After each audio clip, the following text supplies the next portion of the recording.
और ना ही रशिया का, ना जापान का कोरिया के ऊपर, ना रशिया का मंचूरिया के ऊपर कोई लीगल राइट एस्टेब्लिश होता था। इन दोनों ने जबरदस्ती इसके ऊपर कब्जा किया हुआ था। जब कब्जा किया हुआ था तो इन दरमियान हमेशा टेंशन रहती थी। रशिया चाहता था कि मेरे पास कोरिया आ जाए, और जापान चाहता था कि मेरे पास मंचूरिया भी आ जाए, ताकि जब मेरे पास एरिया ज्यादा हो जाएगा तो मेरा इन्फ्लुएंस ज्यादा बढ़ जाएगा। Like this is a map, map लिया हुआ है। ये देखो, ये रशियन एम्पायर है, और ये तुम्हें ये जो एरिया नजर आ रहा है ये आ मंचूरिया का, ठीक है। ये जापान है, और जापान, तो जापान ने कब्जा किया हुआ था कोरिया के ऊपर, और रशिया ने कब्जा किया हुआ था अब रशिया चाहता था कि इस मंचूरिया के साथ साथ मेरी कोरिया के ऊपर भी कब्जा हो जाए, और जापान चाहता था कि इस कोरिया के साथ साथ मेरा मंचूरिया के ऊपर भी।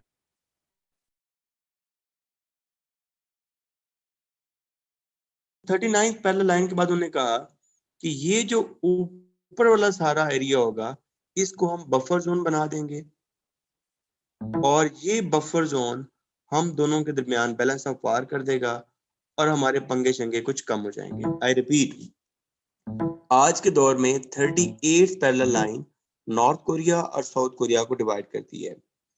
उस दौर में जब रशिया के पास मंचूरिया था और जापान के पास कोरिया था, तो रशिया ने जापान को ये कहा कि आप यहाँ पे एक लाइन लगा दें 39th पैरेलल लाइन पे, तो ऊपर वाला एरिया जो है रशिया के पास आ जाएगा, और दरमियान में एक बफर क्रिएट हो जाएगा। अब मुझे ये बताओ कि यहाँ पे अगर ये लाइन लगती तो जो कब्जा जापान ने किया हुआ है उसका कुछ एरिया किसके पास चला जाना था?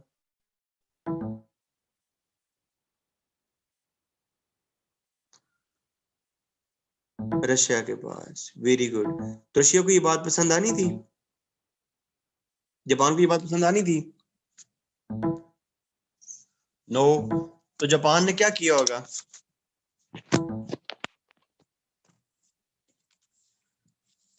Japan simply refused. नहीं, जापान ने रिफ्यूज किया कि हमने नहीं करना, ठीक है।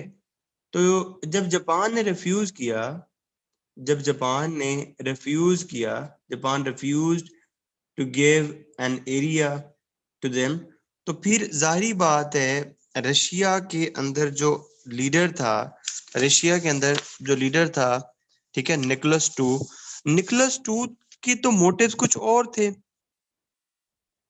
निकोलस टू के तो मोटिव्स कुछ और थे। निकोलस टू को क्या इस बात का नहीं पता होगा कि जापान मेरे साथ कभी भी ये ट्रीटी नहीं करेगा? निकोलस टू को इस बात का पता होगा ना। लेकिन उसके बावजूद भी Nicholas two declared a war on Japan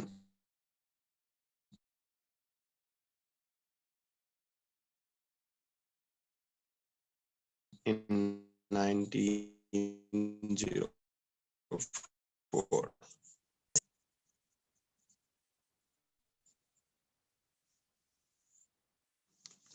इस रसो जापानीज वॉर का एंड ये हुआ, रसो जापानीज वॉर का एंड ये हुआ कि रशिया जो है वो जंग हार गया।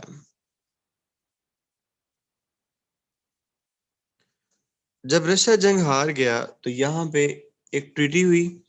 उस ट्रीटी को कहते हैं ट्रीटी ऑफ पोर्ट्स माउथ। उस ट्रीटी के जरिए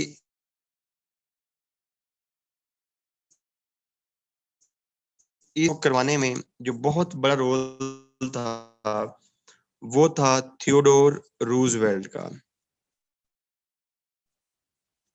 सो due to this treaty that he was concluded, तो उसको क्या मिला था 1906 में बच्चों? नोबेल पीस प्राइज मिला था। याद आया? अभी रशिया के क्या प्रॉब्लम्स चल रहे होंगे? नंबर वन, बाहर से डिफीट हो गई। ठीक है। नंबर 2, घर में मसाइल चल रहे हैं, ठीक है, और हुआ ये कि यहाँ पे अनफॉर्चुनेट इंसिडेंट ये हुआ कि यहाँ पे फेमन भी आ गया। तो लोगों ने प्रोटेस्ट करना स्टार्ट कर दिया। यहाँ पे एक विंटर पैलेस था जहाँ पे निकोलस टू रहता था, उसके सामने लोगों ने प्रोटेस्ट करना स्टार्ट किया। जब लोगों ने प्रोटेस्ट करना स्टार्ट किया तो निकोलस टू ने कहा कि फायर खोल दो, ठीक है, और उस फायरिंग के चक्कर में काफी सारे लोग जो है जो प्रोटेस्ट कर रहे थे वो मारे गए। एंड ये हुआ 1905 में, और जिस दिन को ये फायरिंग हुई that was the Sunday. Due to this event is known as Bloody Sunday. समझ आई बात? कौन पूछ रहा था ये ब्लडी संडे का? एनी हाउ ये प्रोटेस्ट जो है, समझ आ गई बेटा? ये प्रोटेस्ट जो है वो मजीद एक्सपैंड हुआ, और इवन की जो बैटल शिप्स लड़ रही थी उनके अंदर भी म्यूटनी हो गई। फौजियों ने भी निकोलस टू के अगेंस्ट जो है ना म्यूटनी कर दी। अब निकोलस टू को लगा कि अगर मैं इसी तरह जोर जबरदस्ती चलाता रहूंगा तो फिर तो मेरा काम नहीं चलेगा। तो उसने क्या किया, उसने इस 1905 के प्रोटेस्ट के अगेंस्ट कुछ रिफॉर्म्स लेकर आया। तो इसलिए ये जो रिफॉर्म्स थी ये क्योंकि प्रोटेस्ट की वजह से आई थी, और इस प्रोटेस्ट के बैकग्राउंड में रसो जापानीज वॉर थी, और ये जो प्रोटेस्ट के अगेंस्ट एक सॉर्ट ऑफ मिनी रेवोल्यूशन आया, छोटा सा रेवोल्यूशन आया। This revolution is called 1905 revolution. आपको पता ना, यकदम तो कुछ नहीं ना हो जाता, यकदम तो with the passage of time चीजें होती है ना। तो before going up to 19 revolution of 1917, the 1905 revolution is very,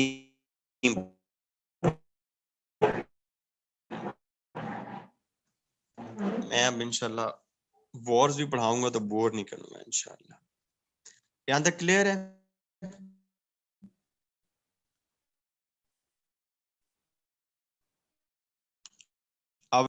अब रिफॉर्म्स कौन कौन सी? रिजर्व देखो बेटा, उसके ऊपर प्रेशर है ना। अब निकोलस के ऊपर अब प्रेशर है, निकोलस टू के ऊपर प्रेशर है, लोग काफी सारे मरवा दिए हैं इसने। दूसरा, अब फौज भी म्यूटनी म्यूटनी के लिए फौज ने भी, तो उसके ऊपर प्रेशर है।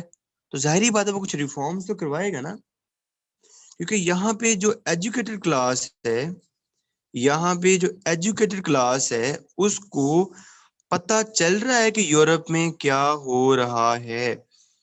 उस एजुकेटेड क्लास को पता है कि यूरोप के अंदर फ्री मार्केट का कंसेप्ट आ गया है। उस एजुकेटेड क्लास को पता है कि यूरोप के अंदर डेमोक्रेसी का कंसेप्ट आ गया है।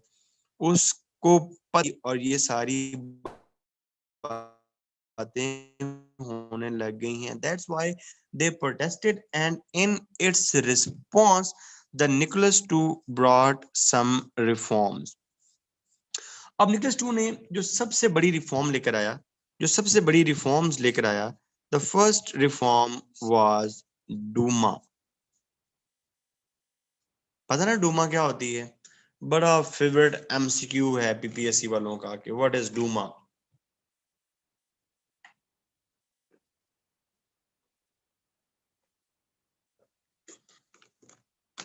The Russian parliament is called Duma. कब बनी? 1905 में। क्यों बनी? Because of the protest. Protest क्यों हुआ? क्योंकि उसके पीछे वॉर का बैकग्राउंड था। वॉर कब हुई? 1904 में। मकसद जब कहता हूँ ना कि यार ये पीपीएससी के एमसीक्यूज वगैरह याद किया करो ये वो, तो अब ये डोमा तुम्हें कभी नहीं भूलेगा। क्यों नहीं भूलेगा? क्योंकि इसके पीछे तुमने कंटेक्स्ट याद कर लिया है। तो आई एडवाइज यू कि जब भी तुम ये एमसीक्यूज वगैरह याद कर रहे हो तो ये कभी भी तुम्हें याद नहीं रहेंगे जब तक तुम इसको एक किसी कंटेक्स्ट के जरिए नहीं याद करोगे। दूसरा इसने ये कहा कि इस डूमा के अंदर जो लोग आएंगे दैट वुड बी इलेक्टेड, और जब वो लोग इलेक्टेड होंगे तो जाहिर बात है यहाँ पे कुछ वोटिंग शोटिंग भी होगी। उसने लोगों को यूनिवर्सल सफरेज का राइट दे दिया। और एग्रीकल्चर जो मेन इकोनॉमी का हब था रशिया के अंदर, उसके अंदर इसने काफी सारे रिफॉर्म्स लेकर आया। ठीक है। और जो मीडिया था उसने उस मीडिया को अनसेंसर्ड कर दिया, मतलब मीडिया जो है वो अब अपनी आजाद जो है ना वो आजाद मीडिया कर दिया उसने। और जो पॉलिटिकल पार्टीज थी उसने इनको लीगलाइज कर दिया। लेकिन अगर आपका थोड़ी सी इंडो पाक हिस्ट्री के ऊपर ग्रिप है तो क्या इंडो पाक हिस्ट्री के अंदर जो पहला काउंसिल एक्ट पास हुआ, क्या उस काउंसिल एक्ट के भी पास होने के साथ ही सब कॉन्टिनेंट के लोगों को सारी चीजें मिल गई थी? क्या अंग्रेज ने सारा इख्तियार को दे दिया था? नहीं, चीजें with the passage of time होती हैं। निकोलस टू ने ये रिफॉर्म्स तो कर दी, निकोलस टू ने डूमा तो बना दी, निकोलस टू ने एग्रीकल्चर रिफॉर्म्स तो कर दी, यूनिवर्सल सफरेज तो कर दिया, मीडिया को तो कर दिया, लेकिन इन रियलिटी अभी भी जो एक्सेसिव पावर थी वो अभी भी वहां पे जार के पास थी। अब ये जो जार है ना, ये टाइटल है, टाइटल। ठीक है ना, जिस तरह शाह होते हैं, शाहों का टाइटल होता है, लेकिन अंदर लोग और होते हैं। तो जार जो उस टाइम था दैट वाज निकोलस टू। ये बात समझ आ गई टाइटल वाली? जैसे खलीफा है, अब खलीफा एक टाइटल है, खलीफा के नीचे लोग कभी अबू बकर, उमर, उस्मान, अली, तो this jar is a title.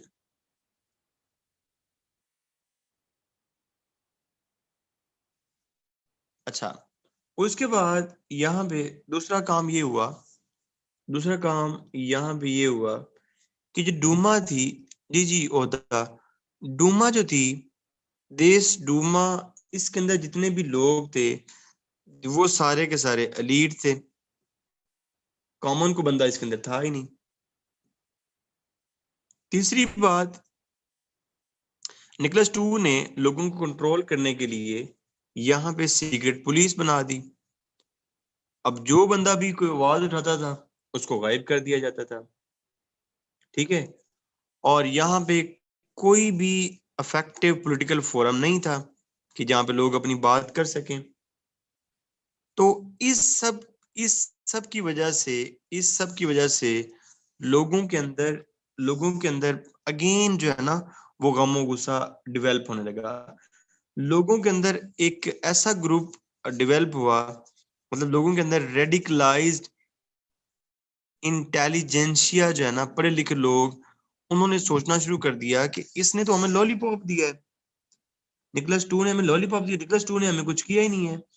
और वहां पे सोशल एंड इकोनॉमिक डिसकंटेंट दोबारा ग्रो होना शुरू हुआ। Again there was a problem.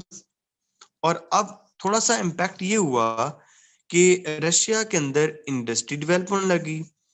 जब भी इंडस्ट्री डेवलप होती है तो इंडस्ट्री की डेवलपमेंट की वजह से मिडिल क्लास डेवलप होती है।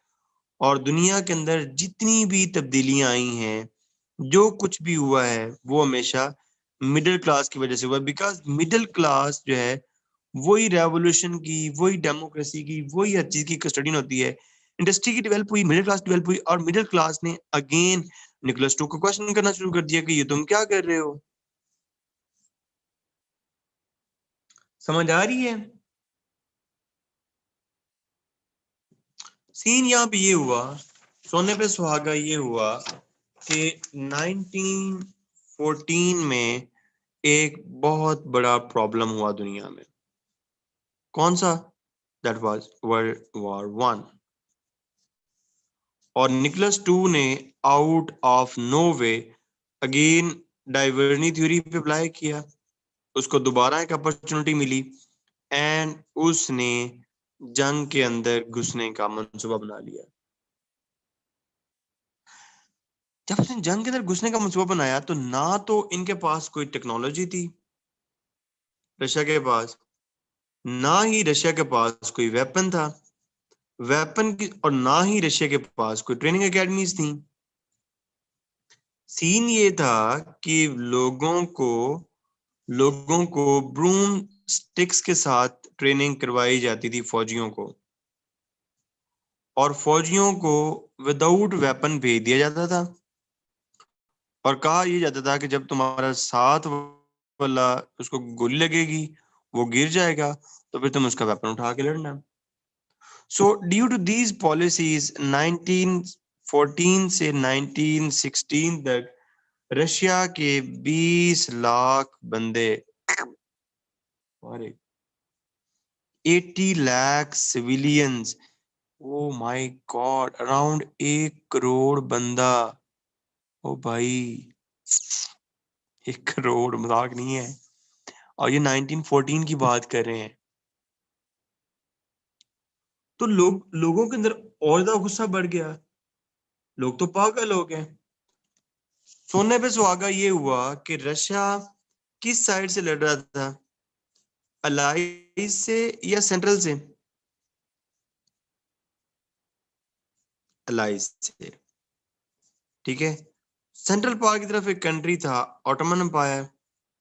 अब अगर तुम थोड़ा सा मैप देखोगे तो ऑटोमन एम्पायर बहुत बड़ी थी, बहुत बड़ी थी ऑटोमन एम्पायर।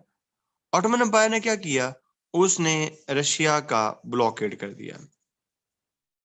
जब रशिया का ब्लॉकेड हुआ तो अगेन यहाँ पे 1917 में एक बहुत बड़ा फूड क्राइसिस हुआ। जी जी ऐसे ही है, एक बहुत बड़ा फूड क्राइसिस हुआ। जब फूड क्राइसिस हुआ तो लोग अगेन बाहर आ गए, लोगों ने कहा ये तो गलत हो रहा है, और जो सबसे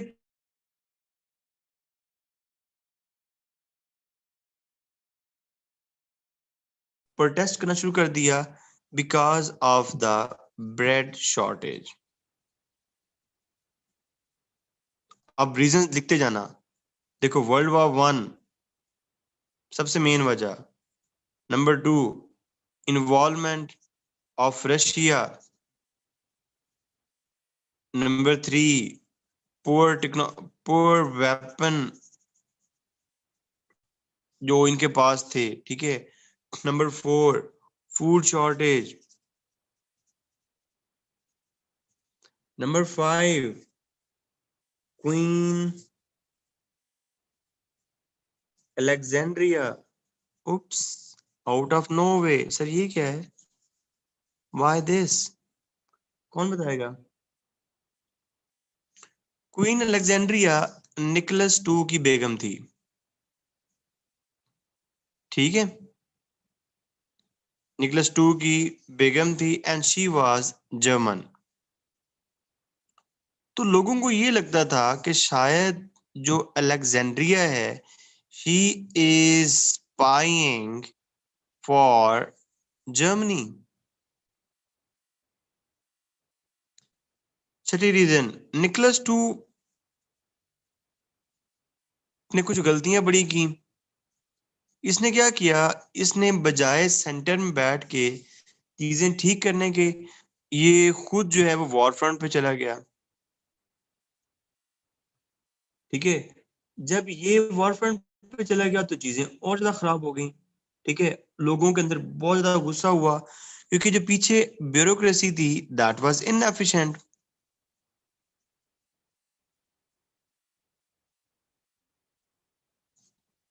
the bureaucracy was inefficient, so again problem started rising. तो हुआ ये कि ये जो वुमन प्रोटेस्ट कर रही थी, ये जो वुमन प्रोटेस्ट कर रही थी, देवर अराउंड 50,000। तो बाद में इनको स्टूडेंट्स ने भी ज्वाइन कर लिया, और बाद में इनको वर्कर्स ने भी ज्वाइन कर लिया। सो इन February in February 1917 there came again a revolution, and this revolution is called February Revolution. And interesting thing is कि असल में ये जो फेब्रुअरी रेवोल्यूशन है, ये मार्च में हुआ था, ये फरवरी में नहीं हुआ था। तो इसको फरवरी रेवोल्यूशन क्यों कहते हैं? कौन बताएगा समझदार बच्चा?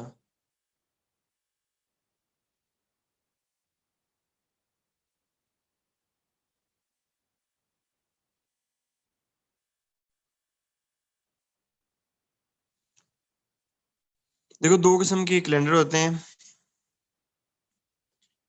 एक को कहते हैं जॉर्जियन कैलेंडर और एक को कहते हैं जूलियन कैलेंडर। रशिया उस टाइम तक जूलियन कैलेंडर को फॉलो कर रहा था, जॉर्जियन कैलेंडर को फॉलो नहीं कर रहा था। तो ये जो according to Julian calendar date बनती है, that was in March, sorry that was in Feb, but according to Georgian calendar that was in March. लेकिन आपने यही याद रखना है कि ये फरवरी रेवोल्यूशन था। ठीक है, लोगों ने प्रोटेस्ट स्टार्ट किए, प्रोटेस्ट बहुत ज्यादा स्पीडेड अप हो गए, प्रोटेस्ट बहुत ज्यादा स्प्रेड हो गए। जब प्रोटेस्ट बहुत ज्यादा स्प्रेड हो गए और निकोलस टू को लगा कि अब मेरा बचना जो है वो बहुत मुश्किल है, तो निकोलस टू का एक बेटा था, ठीक है, जिसको हीमोफीलिया था। वो चाहता था कि ये जो मेरा हीमोफिलिक बेटा है वो जो है ना वो इसके ऊपर बैठे, मुझे जो है ना वो रिप्लेस करे। लेकिन वहां पे जो लोग थे, जो आर्मी थी, वो ये चाहती थी कि यहाँ पे इसका एक भाई था माइकल। What is haemophilia? कितने डॉक्टर सारे? अच्छा, ये एक बीमारी होती है जिसके अंदर खून नहीं रुकता, बंदे का खून बहता रहता है, बहता रहता है। ये जो ब्लड सेल्स होते हैं ना, red, white, white blood cells होते हैं मेरे ख्याल में, सॉरी प्लेटलेट्स होती हैं। प्लेटलेट्स कम हो जाती हैं, तो प्लेटलेट्स के कम होने की वजह से जो खून है वो क्लॉटिंग नहीं होती, और जब क्लॉटिंग नहीं होती तो खून बहता रहता है। अच्छा, ये बीमारी होती है। तो लोगों ने कहा कि माइकल को बना दो। माइकल ने इनकार कर दिया। माइकल ने कहा कि मैंने नहीं बनना, क्योंकि माइकल को पता था कि मैं अभी बन के क्या करूंगा। सो माइकल ने भी इनकार कर दिया। तो यहाँ पे क्या हुआ, यहाँ पे क्या हुआ कि यहाँ पे डूमा के अंदर जो गवर्नमेंट बैठी थी, उन्होंने कहा कि हमने किस दिन काम आना है भाई, साड़ी से गल सुनो। तो यहाँ पे डूमा ने एक प्रोविजनल गवर्नमेंट बनाई, और उस प्रोविजनल गवर्नमेंट का जो हेड बनाया, दैट वाज केरेंस्की, अलेक्जेंडर केरेंस्की।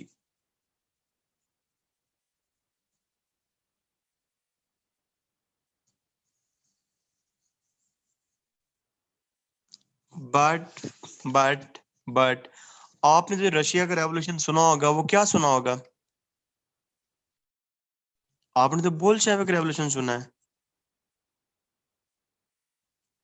आपने तो कम्युनिज्म वाला रेवोल्यूशन सुना है। आपने तो लेनिन वाला रेवोल्यूशन सुना है। तो इसके अंदर ना बोल्शेविक आए हैं, ना कम्युनिज्म आई है, ना लेनिन आया, गवर्नमेंट हमने फिर चेंज करवा दी है।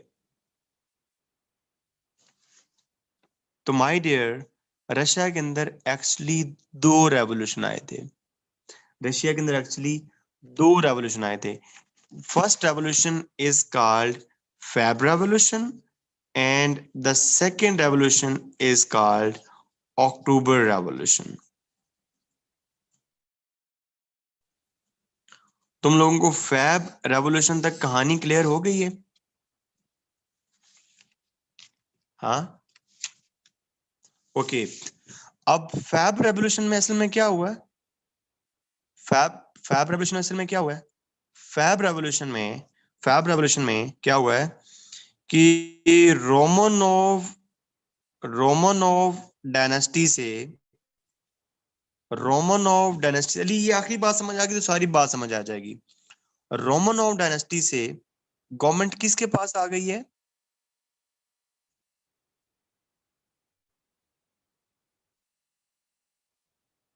प्रोविजनल गवर्नमेंट के पास, और उस प्रोविजनल गवर्नमेंट का प्राइम मिनिस्टर कौन है? केरेंस्की।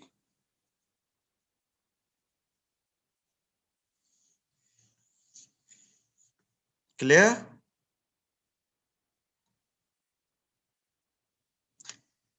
इस प्रोविजनल गवर्नमेंट से दो बहुत बड़ी गलतियां हुई, दो बहुत बड़े इनसे गलते हुए। इस प्रोविजनल गवर्नमेंट से दो बहुत बड़ी गलतियां हुई।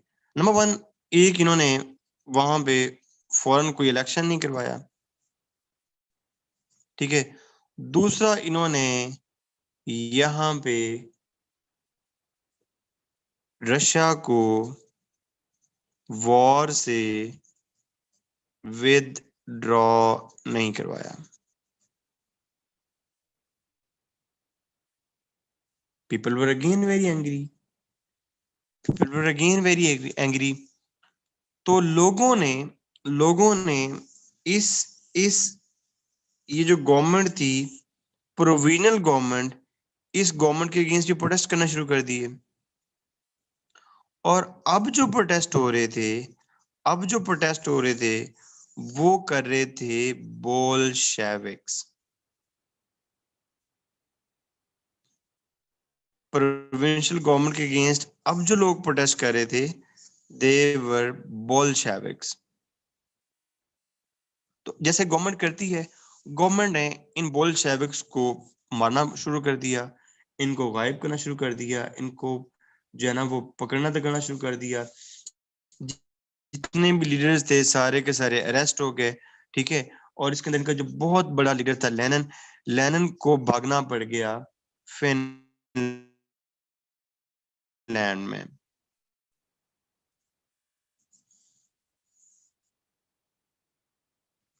बोल्शेविक का मतलब होता है माइनॉरिटी, लेकिन आपने इसको समझना है कि कम्युनिस्ट।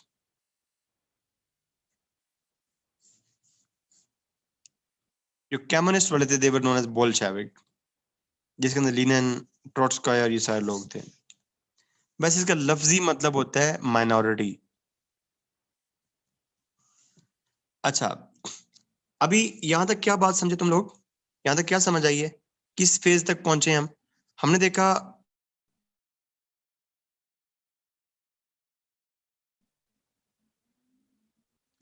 डायनेस्टी की जगह पे आ गई प्रोविजनल गवर्नमेंट, लेकिन प्रोविजनल गवर्नमेंट ने भी किया कुछ नहीं।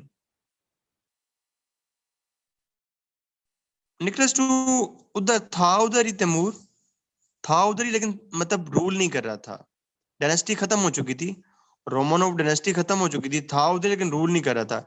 इसको मैंने एक दफा दोबारा लेकर आना है, इसको मैं दोबारा लेके आता हूँ निकोलस को।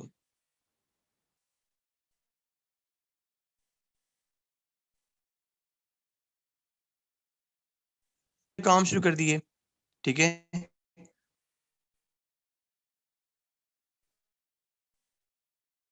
ये देखो, जब भी कोई रेवोल्यूशन आता है ना तो उसका काम यही होता है कि वो इलेक्शन करवाए। नाम से देखो ना, प्रोविजनल गवर्नमेंट।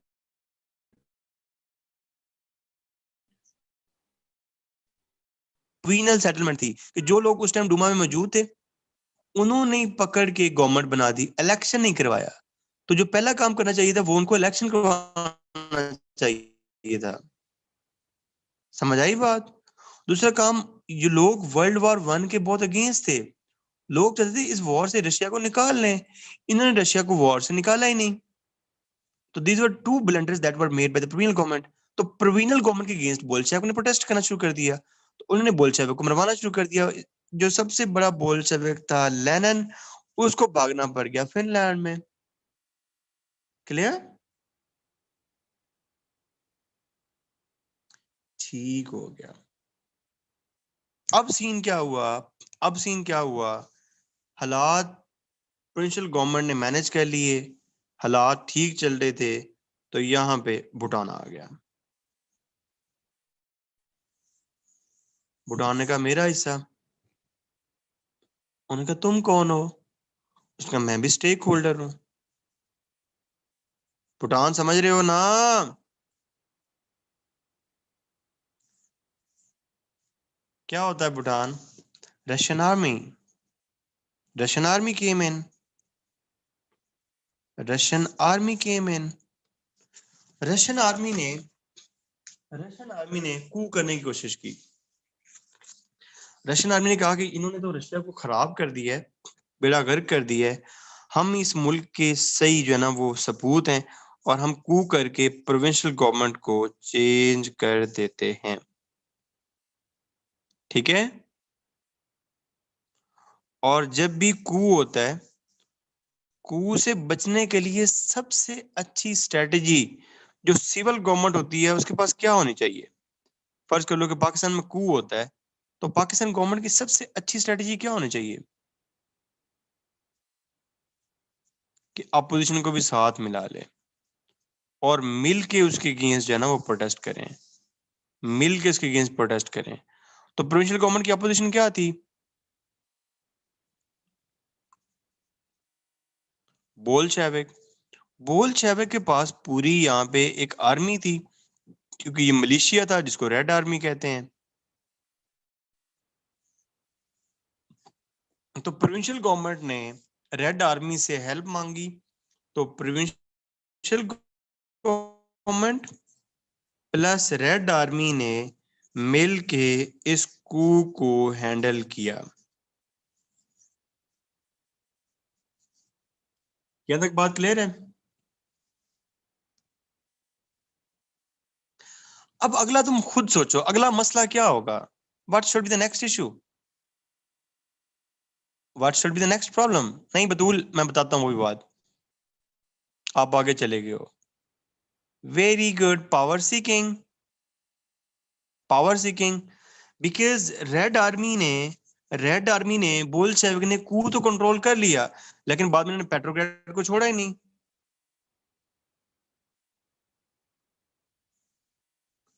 नहीं बेटा, जो रेड आर्मी है ना वो बोल्शेविक्स की थी। बोल्शेविक कह लो कि सॉर्ट ऑफ मलेशिया था। जैसे कोई ऑर्गेनाइजेशन होती है ना, जैसे जमात दावा है, तो जमात दावा की एक अपनी आर्मी है। तो बोल्शेविक कह लो कि सॉर्ट ऑफ मलेशिया था जिसकी अपनी आर्मी थी। अभी मैंने व्हाइट आर्मी का तो नाम ही नहीं लिया। तुम लोग कंफ्यूज ना हो प्लीज, मैं ये क्लियर करना चाहता हूँ। मैंने व्हाइट आर्मी कहीं पे लिखी है? ये बतूल ने बड़ी गलती की है, बतूल का नॉलेज आज उबल उबल के आ रहा है, तो बतूल से नाराज हो रहे हैं। बतूल ने बहुत बड़ा गलता किया है कि बच्चों को व्हाइट आर्मी की तरफ लेके चली गई है। मैं बड़ा सिस्टमैटिक वे में लेकर आ रहा था। चलो मैं रिपीट करता हूँ, ताकि ना मैं सारी जिंदगी ना मुझे ये कभी समझ नहीं आई थी, तो मैं ना रिपीट करता हूँ ताकि तुम लोग कंफ्यूज ना हो। I repeat. देखो, शैला असद अपना रोल नंबर बताओ बेटा। रुक जाओ, होल्ड ऑन होल्ड ऑन, हम सारा रिपीट करते हैं ताकि तुम्हारी कंफ्यूजन ना हो। Hold on. देखो, रोमनोव डायनेस्टी को किसने टैकल किया?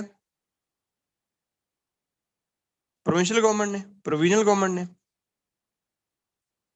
ठीक है, प्रोविजनल गवर्नमेंट का झगड़ा किसके साथ हो गया? बोल्शेविक के साथ। एक पॉइंट मिस कर रहे हो, पहले बोल्शेविक के साथ हुआ। उन्होंने बोल्शेविक को रगड़ा रुगड़ा, उनकी किडनैपिंग स्टार्ट की एंड ऑल दैट। जब बोल्शेविक कंट्रोल हो गए, तो प्रोविजनल गवर्नमेंट को एक और मसला हुआ। वो किसने दिया? वो रशियन आर्मी ने दिया, जो रशिया की प्रॉपर आर्मी थी, उसने टफ टाइम दिया। मैंने अभी व्हाइट और रेड आर्मी की बात ही नहीं की। प्रोविंशियल गवर्नमेंट ने अब हेल्प मांगी बोल्शेविक से। तो बोल्शेविक एक सॉर्ट ऑफ मिलिशिया था जिसके पास एक अपनी आर्मी थी, and this army is called red army. तो ये जो रेड आर्मी है, असल में ये कम्युनिस्ट थे सारे लोग, जिनको कम्युनिस्ट कॉमरेड्स कहते हैं। अब प्रोविंशियल गवर्नमेंट और रेड आर्मी या कॉमरेड्स ने मिल के उनका सफाया करवाया, जो उनको टफ टाइम देते रशियन आर्मी के। लेकिन बाद में ये हुआ कि आर्मी का मसला तो हल हो गया, लेकिन अब दोबारा पेट्रोग्रेड उनका कैपिटल सिटी था। पेट्रोग्रेड उनका कैपिटल सिटी था। मसला ये था कि अभी पेट्रोग्रेड में फिर रेड आर्मी का इन्फ्लुएंस बहुत ज्यादा हो गया था। Is it clear now?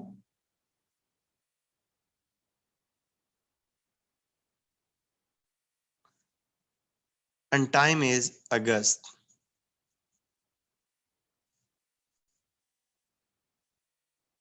ओ बोलो तो सही। गुड, शाबाश।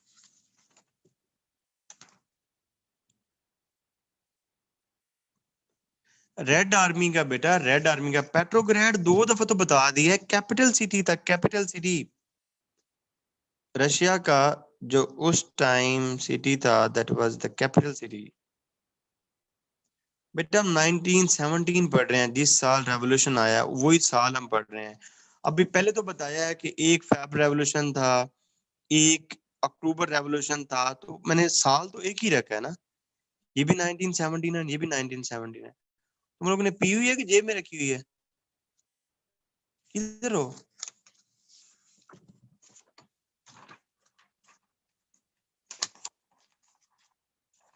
जी जी, अपनी पर्सनल आर्मी थी, पर्सनल आर्मी थी, पर्सनल आर्मी थी बेटा।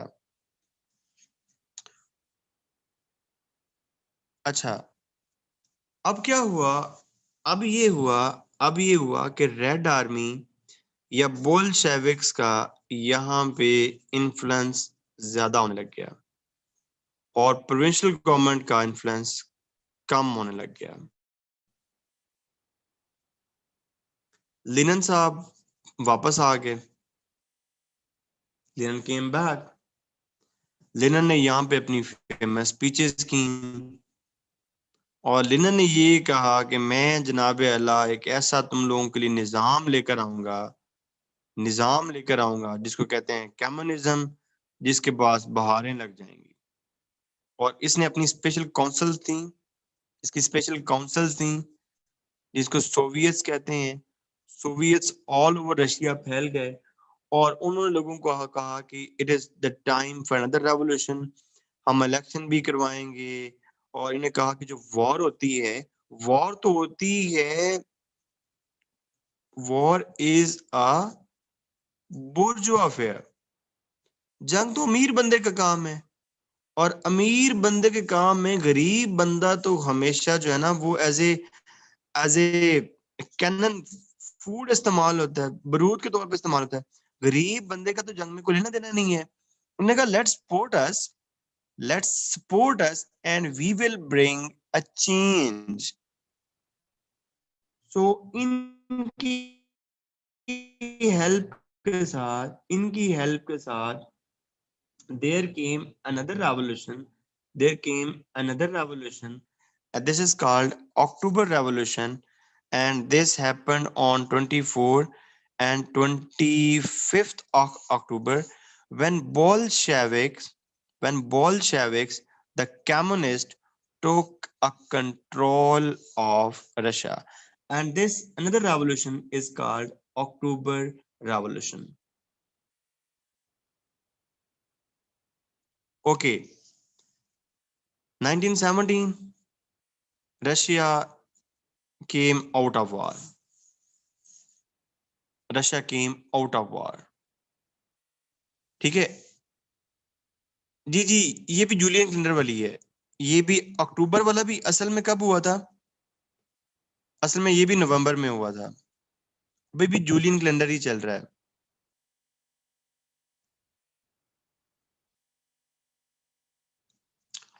Okay, so there were two revolution, Feb revolution. शैला को रिमूव कर दें। अच्छा, पूरा नाम क्या था इसका? और इस बंदे को भी तो ढूंढते हैं ना, चलो उसको रिमूव कर देते हैं। अच्छा, शैला, पूरा नाम बताना आयशा क्या था?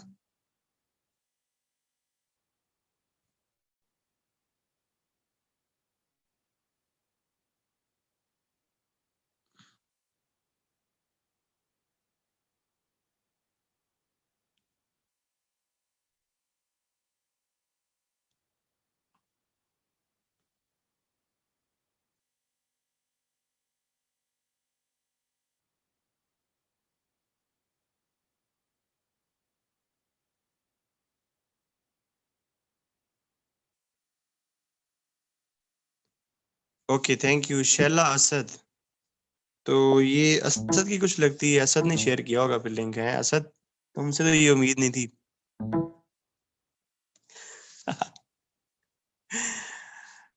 अच्छा, फैब रेवोल्यूशन के अंदर क्या हुआ? फैब रेवोल्यूशन के अंदर क्या हुआ? फैब रेवोल्यूशन के अंदर क्या हुआ था? रोमनोव डायनेस्टी को किसने चेंज किया था? प्रोविजनल गवर्नमेंट ने। और अक्टूबर रेवोल्यूशन में क्या हुआ?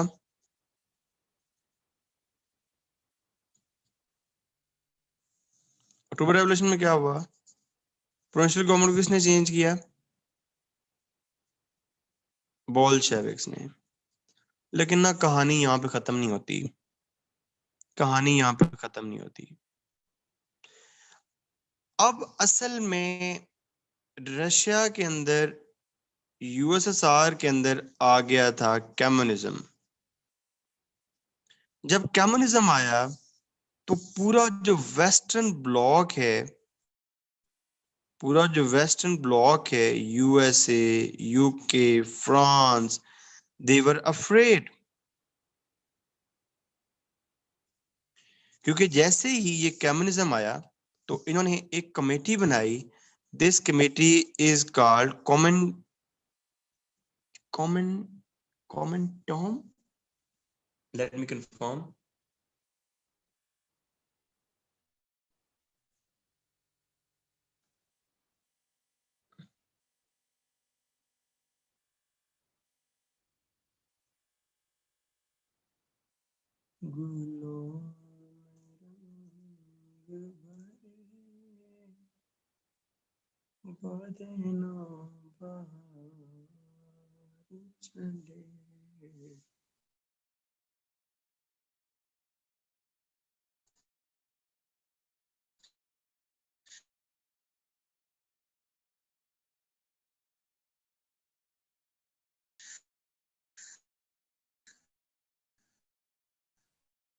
कॉमन टॉम, बल्कि इसको क्या करना है हमने, इसको हमने एक्सपेंड करना है। So the whole western bloc was afraid of it. अब क्या होगा? The whole western bloc was afraid of it. What would be the next? There would be problems. तो यहाँ पे क्या हुआ? यहाँ पे वेस्टर्न ब्लॉक की हेल्प के साथ एक आर्मी डेवलप हुई, and this army is called white army.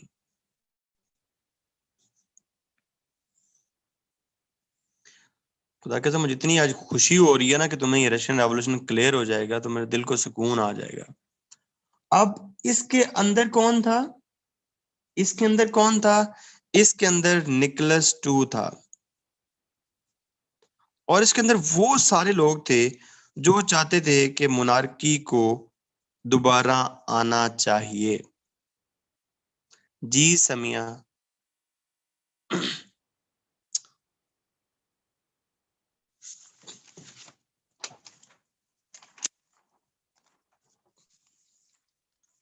देखो बेटा, देखो, अक्टूबर रेवोल्यूशन आ गया। देखो, अक्टूबर रेवोल्यूशन आ गया। अक्टूबर रेवोल्यूशन के आने के बाद यूएसएसआर बन गई। ठीक है, लिनन आ गया।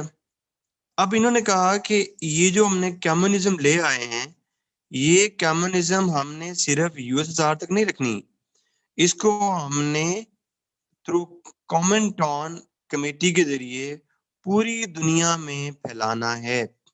बिकॉज अगर आप कम्युनिज्म का कंसेप्ट देखें तो वो है भी यही कि पूरी दुनिया के अंदर जितनी भी वर्किंग क्लास है वो सारी वर्किंग क्लास इकट्ठी हो के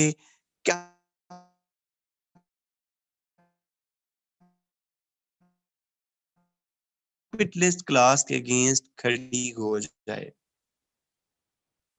अब देखो, जब ये कहेंगे कि पूरी दुनिया में कम्युनिज्म फैल जाए, ठीक है, तो तो तो तो टेंशन किसको होगी? टेंशन किसको होगी? वेस्ट ब्लॉक को, कैपिटलिज्म को। तो इन्होंने सपोर्ट किया जो रशिया की पहले मोनार्की थी, जो रशिया की पहले मोनार्की थी उसको सपोर्ट किया और एक आर्मी बनाई। This army is called white army. अब इस आर्मी को सपोर्ट कौन कर रहा था? Number one, tsar himself was there. दूसरा, इसको सपोर्ट कर रहे थे सारे लैंड लॉर्ड्स। बेटा जो अभी मैं बताता हूँ ना, बताता हूँ, सारे लैंडलॉर्ड्स को सपोर्ट कर रहे होंगे। अब लैंडलॉर्ड्स को इसको क्यों सपोर्ट कर रहे होंगे? क्योंकि लेनिन ने आके अपना एक रिफॉर्म प्रोग्राम इंट्रोड्यूस करवाया था जिसके अंदर कोई फ्यूडल बाकी नहीं बचेगा। तो लैंडलॉर्ड भी चाहते थे कि क्या होनी चाहिए? मोनार्की होनी चाहिए। वेल्दी क्लास ने इसको सपोर्ट किया। और इसको कौन सपोर्ट करेगा? और इसको कौन सपोर्ट करेगा? व्हाइट आर्मी को क्लर्जी, क्लर्जी।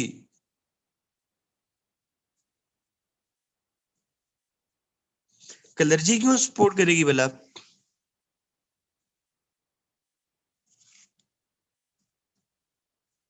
बिकॉज कम्युनिज्म में आप सेकुलर होते हैं, आपका कोई मजहब नहीं होता।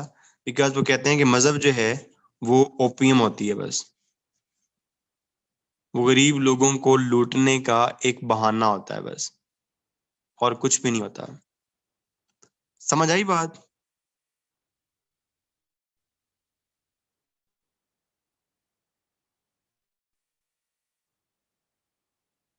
अब मेरी बात सुनो। अब तुम क्लर्जी मतलब मौलवी यार, मौलवी तैमूर।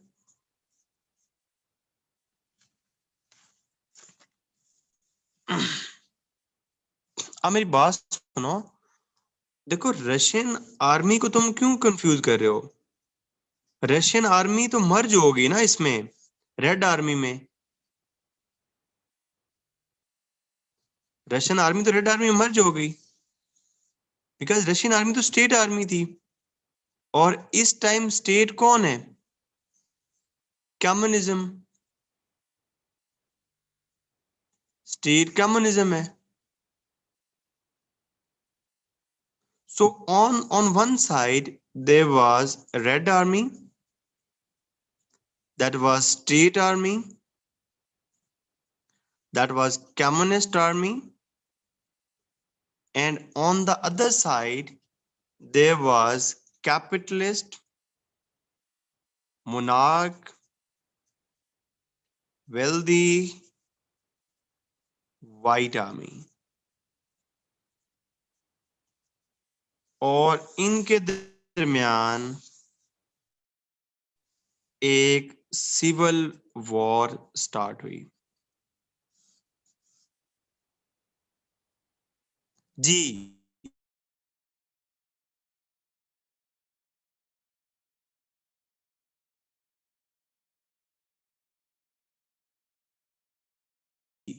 21 तक चली।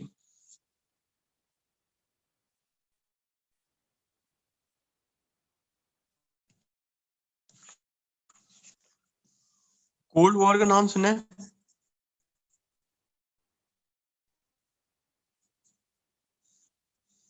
Between USA and USSR. It was a war of ideology,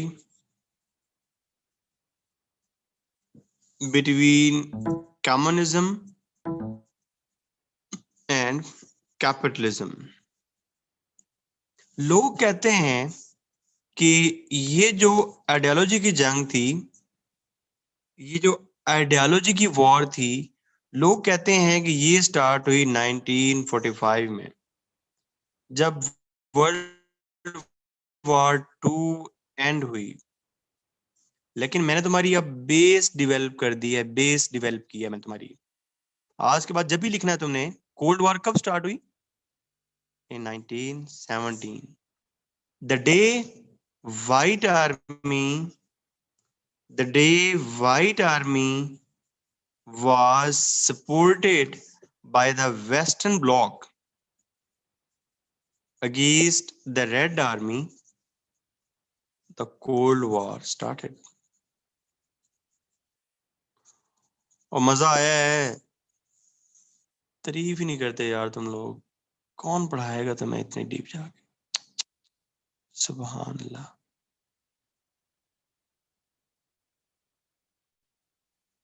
So what happened with this civil war? What happened with this civil war? This civil war, can आज मुझे पता है ना ब्रेक करनी है, can you hold some time?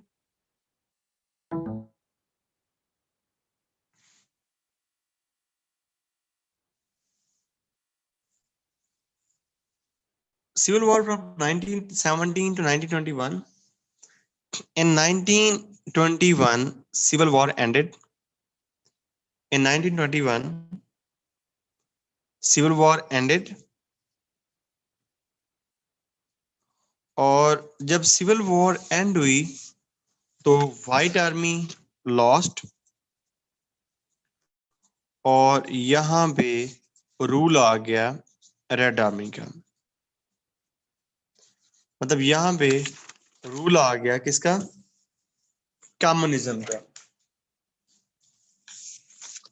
लेकिन जैसे ही यहाँ पे कम्युनिज्म आई तो कम्युनिज्म ने बजाय इक्वालिटी, बजाय पीस, बजाय कुछ लाने के एक एरा ऑफ टेरर स्टार्ट कर दिया।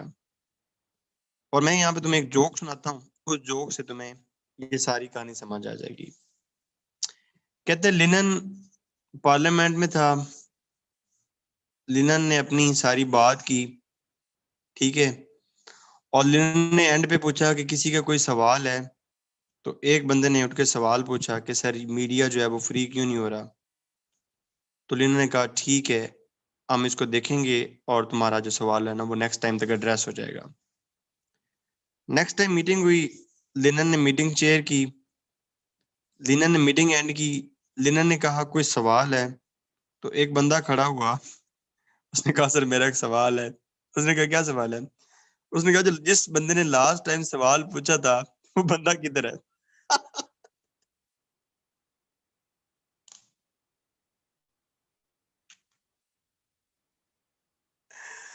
So if you got the joke, तो you have got the meaning. There started authoritarian regime. जो बंदा भी सवाल पूछता था, जो बंदा भी सवाल पूछता था उसको उठा लिया जाता था। बट हाँ, इन्होंने इसके बाद काफी ब्लड शेड किया था, बिकॉज निकोलस की पूरी फैमिली को इन लोगों ने जिबा कर दिया था। निकोलस की पूरी फैमिली को इन लोगों ने जिबा कर दिया था। So I hope you have got a complete concept of Russian revolution. जिन लोगों ने थोड़ा बहुत पहले पढ़ा होगा, they can really appreciate me. मुझे सारी जिंदगी ये रशियन रेवोल्यूशन इतना मुश्किल लगता था, आई वाज गॉट कंफ्यूज्ड कि यार ये क्या है। बट आई डू होप कि तुम लोगों को समझ आया होगा। And if you have any question then let me know.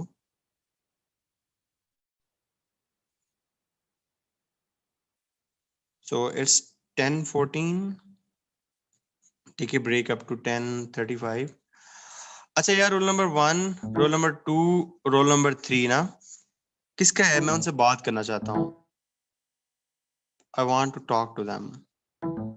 और मैंने अब ब्रेक में बात किया करनी है यार, मुझे पता तो हो कि मेरी औलाद कौन कौन है, क्या करते हैं वो लोग, क्या नाम है उनका।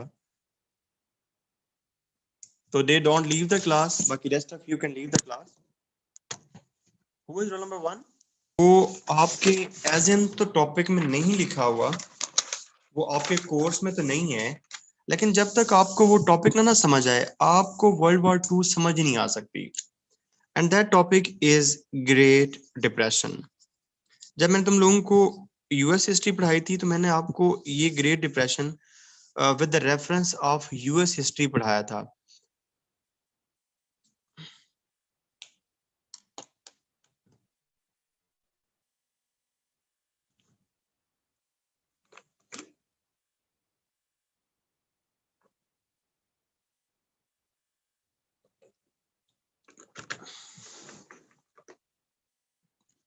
जब हमने यूएस हिस्ट्री पढ़ी थी तो मैंने आपको ये topic with the reference of US history पढ़ाया था. लेकिन this topic is very much important.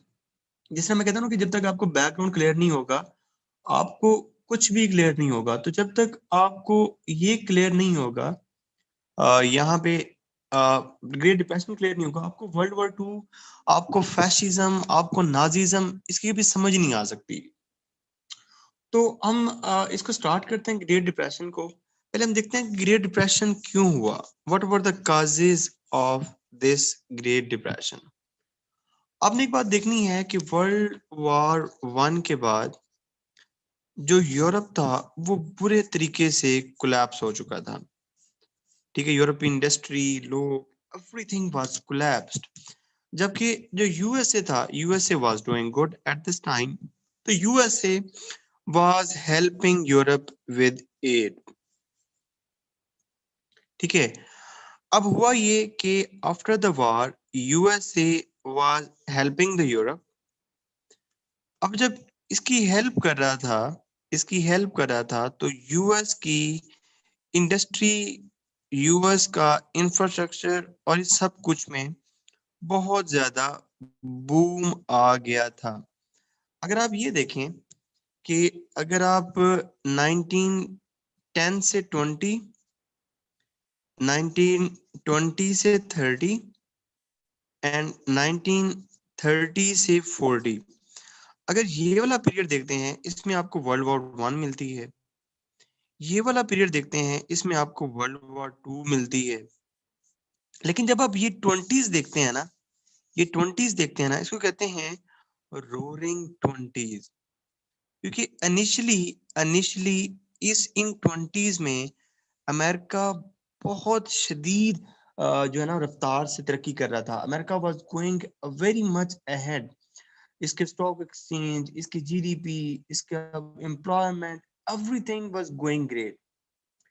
यहाँ पे ये हुआ कि जब ये रोरिंग 20s थी तो अमेरिका के अंदर एग्रीकल्चर प्रोडक्शन नेक्स्ट लेवल की थी. अमेरिका के अंदर जो है ना बाकी जो सारी मतलब जो गाड़ियां थी, ऑटोमोबाइल्स, वो नेक्स्ट लेवल की थी. बाकी जो हाउस होल्ड के अंदर सारी चीजें थी वो सारी नेक्स्ट लेवल की थी. जो स्टॉक एक्सचेंज थी वो बहुत नेक्स्ट लेवल पे काम कर रही थी. लोग धड़ाधड़ शेयर्स खरीद रहे थे, शेयर्स बेच रहे थे, शेयर्स खरीद रहे थे, शेयर्स बेच रहे थे, because overall the situation of economy was very good.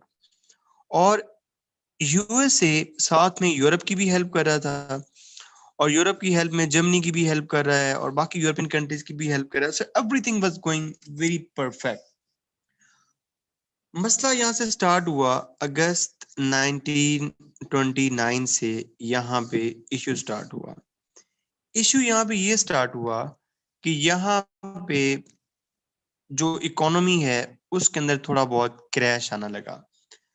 जब इकोनॉमी के अंदर क्रैश आया तो वॉल स्ट्रीट जो है, जो वहां पे स्टॉक मार्केट थी, वो भी डिस्टर्ब होने लगी थोड़ी सी.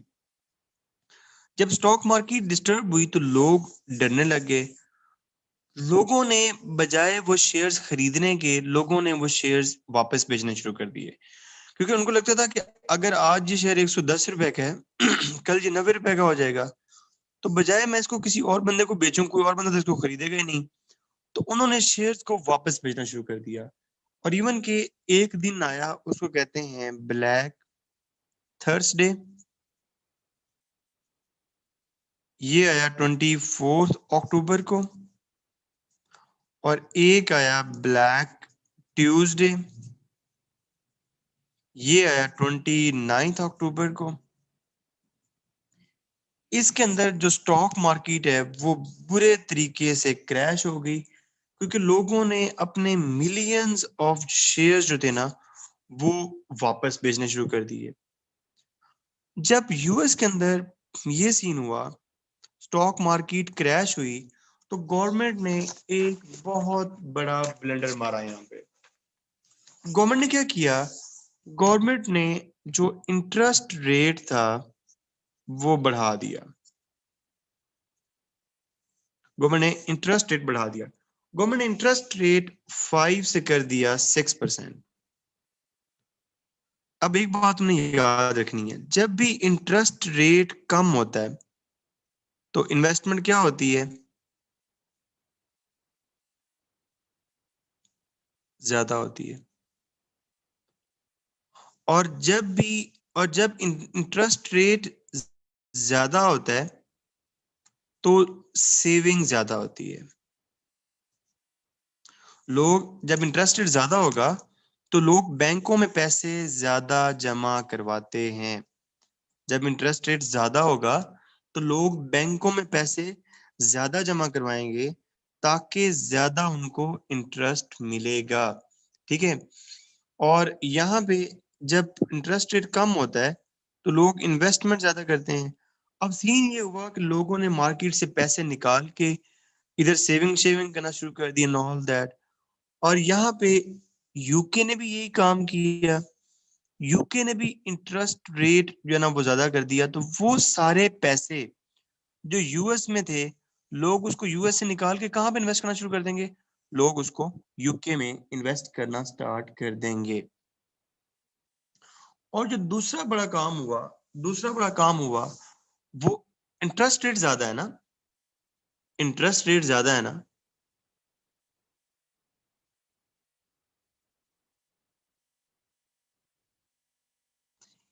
यूके में जाके बैंकों में जमा करवा देंगे ना, यूके में जाके बैंक्स में जमा करवा देंगे, इन्वेस्ट नहीं करेंगे, सेविंग्स करेंगे। इन्वेस्टमेंट एंड सेविंग दो अलग चीजें हैं, ठीक है। अच्छा, यहाँ पे ये हुआ, एक चीज तो यहाँ पे चल रही है, ओवर प्रोडक्शन तो चल रही है। लेकिन इस ओवर प्रोडक्शन के साथ एक इंडस्ट्रियल डिक्लाइन आया। अब आप कहो सर मेरी बात सुने, एक तरफ आप कह रहे हैं ओवर प्रोडक्शन हो रही है, एक तरफ आप कह रहे हैं डिक्लाइन आ गया, हाउ कम? ये दो चीजें एक जैसी कैसे हो सकती हैं? आपकी बात बिल्कुल ठीक है, एक तरफ आप कह रहे हैं ओवर प्रोडक्शन हो रहा है, इंडस्ट्री बहुत आगे जा रही है, और साथ में ही आप ये कह रहे हैं कि सर इंडस्ट्रियल डिक्लाइन आ रहा है। इसकी क्या वजह है? इसकी वजह ये है कि भाई चीजों को खरीदने वाला कोई था ही नहीं। चीजों को खरीदने वाला कोई था ही नहीं। अब चीजों को खरीदने वाला क्यों नहीं था? जब यूएस के अंदर जब यूएस के अंदर क्रैश आया, यूएस के अंदर क्रैश हुआ, तो यूएस ने एक जो बहुत बुरा काम किया वो ये किया, यहाँ पे यूएस ने एक टैरिफ लगा दिया। उसको कहते हैं स्मूथ हॉले टैरिफ। अब स्मूथ हॉले टैरिफ ये था, अब टैरिफ की बात जब भी आएगी तो यहाँ पे प्रोटेक्शनिज्म होगी। अब जब प्रोटेक्शनिज्म यूएस ने की, यूएस ने कहा कि यूरोपियन प्रोडक्ट मेरे मुल्क में ना आए, तो यूरोपियंस ने भी बदले में क्या कर दिया? यूरोप भी बदले में क्या करेगा? यूएस ने अगर प्रोटेक्शनिज्म लगाई है, यूरोप ने अगर टैरिफ लगाए हैं, सॉरी, यूएस ने अगर टैरिफ लगाए हैं तो यूरोप भी क्या लगाएगा? यूरोप भी टैरिफ लगाएगा। तो जो ऑलरेडी ट्रेड हो रही है इनकी आपस में, वो ट्रेड क्या हो जाएगी?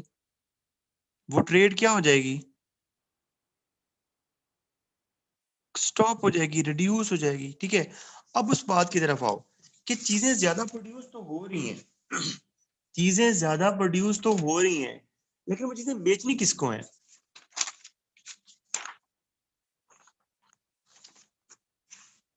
वो चीजें बेचनी किसको है? ठीक है।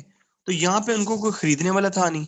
जब उनको कोई खरीदने वाला नहीं था, जब उनको कोई परचेज करने वाला नहीं था, चीजें एक्सपोर्ट हो नहीं रही, एक्सपोर्ट हो नहीं रही, आपको डोमेस्टिक मार्केट में उनको कोई खरीदने वाला नहीं है, तो यहाँ पे फिर क्या हुआ, इंडस्ट्री चलेगी कि बंद होगी? इंडस्ट्री का डिक्लाइन होना शुरू हो गया, इंडस्ट्री का डिक्लाइन होना शुरू हो गया। और जो एग्रीकल्चर की बहुत ज्यादा प्रोडक्शन हो रही थी, एग्रीकल्चर की बहुत ज्यादा प्रोडक्शन हो रही थी, तो वो भी ज्यादा प्रोडक्शन क्या होगी, उसको भी कोई खरीदने वाला नहीं था, उसकी प्राइसेस भी बहुत कम हो गई, उसकी प्राइसेस भी बहुत कम हो गई। ठीक है, और यहाँ पे इन्फ्लेशन की बजाय एक प्रोसेस शुरू हुआ जिसको कहते हैं डिफ्लेशन। जब फार्मर्स ने ये प्रॉब्लम देखे, ऊपर सोने पे सुहागा ये हुआ कि यहाँ पे एक बहुत बड़ा स्टॉर्म आया, एक बहुत बड़ा तूफान आया जिसको कहते हैं ग्रेट डस्ट बाउल। उस ग्रेट डस्ट बाउल के बाद लोग बिल्कुल से लोगों की जमीनें भी बंजर हो गई। तो लोगों ने अपना जो उनका आबाई पेशा था, एग्रीकल्चर था, उसको छोड़ के वो लोग शहरों में शिफ्ट हो गए। लेकिन शहरों के ऑलरेडी बुरे हालात थे, क्योंकि शहरों के अंदर कोई इंडस्ट्री चल नहीं रही थी। ठीक है, तो इस दौर में ओवरऑल जो वर्ल्ड इकोनॉमी है वो बहुत बुरे तरीके से इम्पैक्ट हुई। World economy was almost shattered. World economy was almost shattered. अगर मैं तुम लोगों को इसका एक स्नैपशॉट दूं, जो कुछ हमने पढ़ा है, अगर मैं तुम्हें इसका स्नैपशॉट दूं, तो हमने पहले क्या देखा, हमने पहले देखा कि अमेरिकन इकोनॉमी क्या कर रही है, रोरिंग 20s में क्या कर रही है अमेरिकन इकोनॉमी, फ्लरिश कर रही है। ठीक है, और हमने क्या देखा कि हर जगह पे क्या है, ओवर प्रोडक्शन है चीजों की, और ओवर प्रोडक्शन के साथ यहाँ पे रॉन्ग स्पेकुलेशन है, किसकी, स्टॉक एक्सचेंज की। स्टॉक एक्सचेंज की, लोग धड़ाधड़ स्टॉक खरीद रहे हैं, बेच रहे हैं, खरीद रहे हैं, बेच रहे हैं। अक्टूबर 29 में क्या होता है, अक्टूबर 1929 में क्या होता है कि स्टॉक एक्सचेंज क्या होती है, क्रैश हो जाती है। स्टॉक एक्सचेंज के क्रैश होने से इसका जो रिपल इफेक्ट्स हैं वो किस पे आते हैं, रिपल इफेक्ट्स किस पे आते हैं, यूरोप के ऊपर रिपल इफेक्ट्स आते हैं। जब यूरोप के ऊपर रिपल इफेक्ट्स आते हैं और यहाँ पे इनकी अपनी इकोनॉमी भी क्रैश हो जाती है, तो बजाय ट्रेड को बढ़ाने के ये लोग किधर चले जाते हैं, प्रोटेक्शनिज्म की तरफ। और यहाँ पे एक टैरिफ लग जाता है जिसको कहते हैं स्मूथ हॉले टैरिफ, जो अराउंड 42 to 50% होता है। ठीक है, अच्छा, अब आपने थोड़ा सा ये भी देखना है कि थोड़े से ना इसके आपके पास फैक्ट्स भी होने चाहिए। आप इसका फैक्ट ये देखें कि जो वर्ल्ड जीडीपी है, जो वर्ल्ड जीडीपी है, दुनिया की जो ओवरऑल जीडीपी थी, दैट वाज 15% डाउन। जो वर्ल्ड ट्रेड है, दैट वाज अराउंड 50% डाउन। और सिर्फ यूएस के अंदर जो अनएम्प्लॉयमेंट रेट है कितना था, ना ना तुम्हें याद हुआ तो मैंने मार देना तुम लोगों को।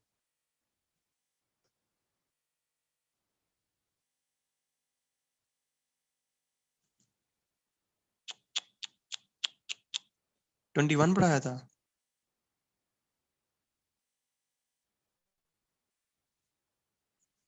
25 पढ़ाया था।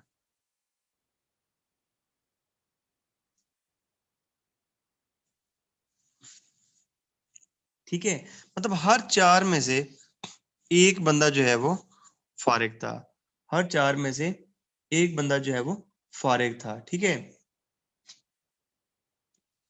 और दुनिया की जो इंडस्ट्रियल प्रोडक्शन थी, जो इंडस्ट्रियल प्रोडक्शन थी, दैट वाज अराउंड 47% डाउन। ठीक है, उसके बाद क्या हुआ कि जो बैंक्स वगैरह थे वो भी सारे क्लोज्ड हो गए थे। देयर वर अराउंड 11,000 बैंक्स जो हैं दे वर क्लोज्ड। ठीक है, and how many? There were around 0.3 million companies, they were also closed.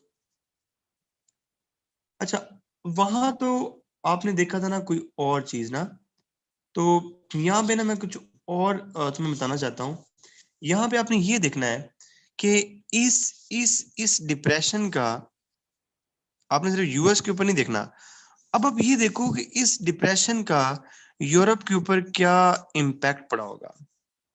Europe के अंदर पॉलिटिकल इश्यूज आए होंगे, यूरोप के अंदर इकोनॉमिक इश्यूज आए होंगे, यूरोप के अंदर सोशल इश्यूज आए होंगे, बिकॉज यूरोपियन इकोनॉमीज बिल्कुल बैठ चुकी थी। तो यहाँ पे जब भी आपने एक बात याद रखनी है, जब भी आपकी इकोनॉमी पुअर होती है तो वही बंदा मशहूर होता है जो आपको कहता है कि मैं आपको रोटी, कपड़ा और मकान दूंगा। वही बंदा कामयाब होता है जो प्रोपोगेंडा कर सकता है। वही बंदा कामयाब होता है जो थोड़ा सा अपनी डिक्टेटरशिप को मेंटेन करता है, क्योंकि गरीब बंदे को डेमोक्रेसी नहीं चाहिए, गरीब बंदे को रोटी चाहिए। तो गुर्बत में लोग डेमोक्रेसी की तरफ नहीं देख रहे होते। गुर्बत में बस उनको कोई ऐसा मसीहा चाहिए होता है जिसके पीछे वो अंधाधुंध जो है वो लग जाए। तो इस जो डिप्रेशन की सूरत हाल थी, इसको कैश किया हिटलर ने, इसको कैश किया मुसोलिनी ने, और इसको कैश किया स्टालिन ने। तो यहाँ पे जो एक एरा स्टार्ट हुआ, this era is called fascism, this era is called Nazism. Background clear हुआ? ये टॉपिक था नहीं तुम्हारे कोर्स में, ये टॉपिक तुम्हारे कोर्स में था नहीं, लेकिन आपने जब भी फाशिज्म नाजिज्म की बात करनी है तो आपने जो उसका बीज लगाना है वो आपने किस चीज से लगाना है? ग्रेट डिप्रेशन से लगाना है। क्योंकि आप देखो ना कि ये ग्रेट डिप्रेशन पहले तो नहीं आया, ये ग्रेट डिप्रेशन पहले तो नहीं आया ना, पहले तो there was no great depression, great depression, sorry, there was no fascism, there was no Nazism. पहले तो ये चीजें नहीं आई। ये चीजें कब आई हैं? ये चीजें तभी आई हैं जब ग्रेट डिप्रेशन आया है। तो इसका मतलब है कि इसका ग्रेट डिप्रेशन के साथ बड़ा एक क्लोज जो है ना वो लियाजोन है। फाशिज्म क्या होता है? फाशिज्म सबसे पहले तो आइडियोलॉजिकल नेशनलिज्म होता है।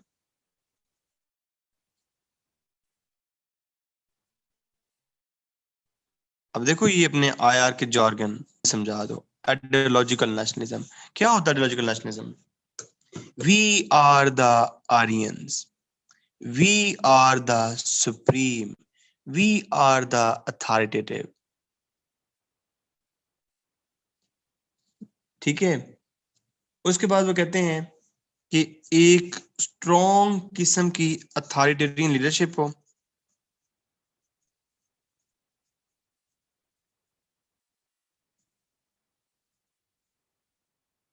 और जो लोग हैं, लोग जो आपस में जुड़े हुए हों, उनके दरमियान रेशियल अलायंस हो। कौमियत इतनी हाई लेवल पे आप कर देना कि आप जो हैं, आपके साथ ज्यादती हुई, आपके साथ उन्होंने ये किया, आपके साथ उन्होंने ये किया, it's time to do nationalism. जो भी आपकी इकोनॉमी है आप उसको पकड़ के नेशनलाइज कर दें, जो भी आपके पास पावर्स हैं सारी पावर्स को सेंट्रलाइज कर दें, और जो बंदा आपके अगेंस्ट आवाज उठाए आप उसका गला दबा दो। अगर मैं तुम्हें दो बंदों का, हिटलर का जिसने नाजिज्म स्टार्ट किया, और मुसोलिनी का जिसने फाशिज्म स्टार्ट किया, ये वैसे ये सिनोनिम है, में कोई फर्क नहीं है। अगर मैं तुम लोगों को इनका जो है पास्ट दिखाऊं, या जो जो इन्होंने किया, that everything would be same in nature, everything would be same in nature. उन दोनों का स्नैपशॉट बिल्कुल एक जैसा चलेगा, कुछ भी डिफरेंस नहीं था जो उन्होंने अलग अलग किया हो. They did almost the same things. Like what?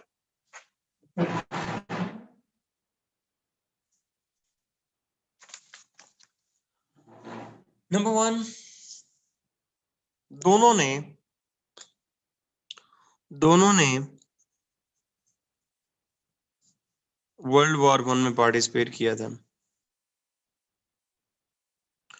और दोनों के कंट्रीज, जर्मनी भी इटली भी, ट्रीटी ऑफ वेस्टफेलिया से खुश नहीं थे. क्या मैं तुम्हें ये ट्रीटी ऑफ वेस्टफेलिया पढ़ा दी थी डिटेल में? Sorry, treaty of Vercel, sorry treaty of Versailles नहीं पढ़ाई? तो ये भाई तुमने याद करवाना है, हमने इसको भी पढ़ना है आज, ठीक है ना? इससे तुम्हारा ना बैकग्राउंड बड़ा क्लियर हो जाएगा.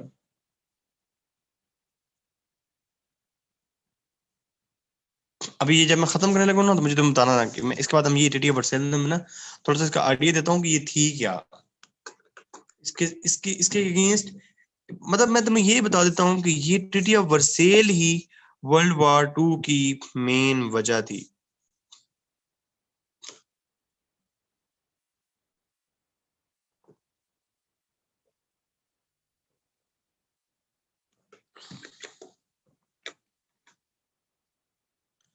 अच्छा, दोनों ने वर्ल्ड वॉर वन में पार्टिसिपेट किया था, दोनों ही ट्रीटी ऑफ वर्साइल के अगेंस्ट थे, दोनों ने जो सिटिंग गवर्नमेंट्स थी, दोनों ने जो सिटिंग गवर्नमेंट्स थी उनके अगेंस्ट काउ अटेम्प्ट की, दोनों ने जो बिटर इकोनॉमिक कंडीशंस थी उसका फायदा उठाया, अपने अपने फायदा लेने के लिए. बदूली मैं बताता हूं, अपना फायदा लेने के लिए दोनों ने जो उस टाइम की खराब इकोनॉमिक कंडीशंस थी उनका फायदा उठाया. दोनों ने कौन सा कार्ड खेला? नेशनलिज्म वाला कार्ड खेला दोनों ने, लोगों के जज्बात के साथ खेले, played with sentiments of the people. दोनों ने मीडिया को एज ए प्रोपेगेंडा यूज किया, दोनों ने ऑपोजिशन को रोकने के लिए सीक्रेट एजेंसीज यूज की, उनके बकायदा नाम थे. दोनों ने जितने भी इलेक्शंस हुए हर इलेक्शंस को रिग्ड किया, दोनों ने डाइवर्जनरी वार थ्योरीज यूज की. जब भी कोई कंट्री में प्रॉब्लम होने लगता था बाहर कोई वॉर फ्रंट खोल लेते ये लोग. दोनों ने दोनों ने वॉर को एज ए टूल यूज किया टू मेक कंसेशंस, अपनी बातें मनवाने के लिए वॉर को एज ए टूल यूज किया. और दोनों जो है वो एंटी सेमेटिक थे. ये क्या थे मैं भी बताता हूँ. और दोनों जो हैं दोनों ने अपनी टेरिटरीज को एक्सपेंड किया. इलेक्शंस बेटा, इलेक्शन.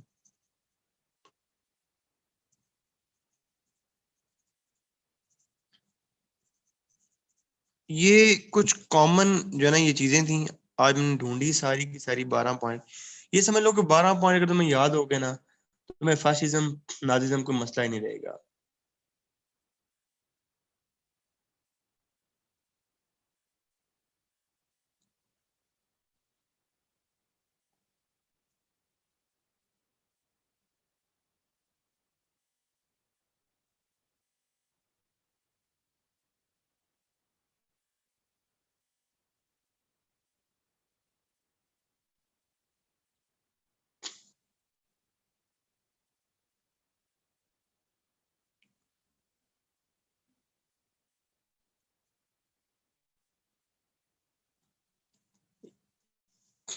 अच्छा मैं ना वो तुम्हें थोड़ा बताना भूल गया था, ट्रीटी ऑफ वर्साइल की थोड़ा देखते हैं, ट्रीटी ऑफ वर्साइल क्या थी ना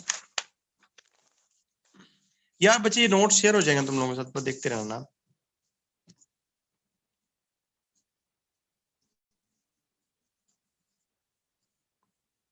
ट्रीटी ऑफ वर्साइल ये थी, ये बताता हूँ सर, से बताता हूँ अभी मैं। ट्रीटी ऑफ वर्साइल ये थी कि इसमें आपने जितनी भी बातें देखनी है ना, वो सारी आपने जर्मनी को मद्देनजर रख के देखनी है। मतलब ये जो पीस हुआ, ये दुनिया के लिए तो पीस था, लेकिन जर्मनी के लिए ये सजा थी। जर्मनी को हर पॉसिबल जो है ना, हर पॉसिबल तरीके से डिच किया गया। नंबर वन तो वही बात है कि ट्रीटी साइन हुई, ठीक है, और ट्रीटी साइन होने के बाद जंग जो है वो खत्म हो गई, ठीक है। उसके बाद जो सबसे बड़ा जर्मनी को लॉस हुआ, अब जर्मनी के लॉसेस गिनते जाना, जो सबसे बड़ा जर्मनी को लॉस हुआ, दैट वाज टेरिटोरियल चेंज।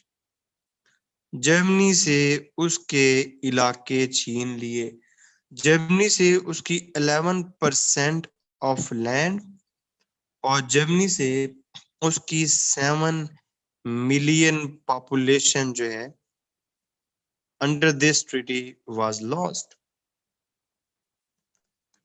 उसके बाद जर्मनी का बेल्जियम के साथ एक एरिया था, मोर मॉर्सनेट, इसके ऊपर इन्होंने, ये एरिया जर्मनी के कंट्रोल में था। इसके ऊपर इन्होंने जर्मनी को कहा कि तुम रिकॉग्नाइज करो, जर्मनी रिकॉग्नाइज करे कि ये एरिया आज के बाद बेल्जियम से बिलोंग करेगा।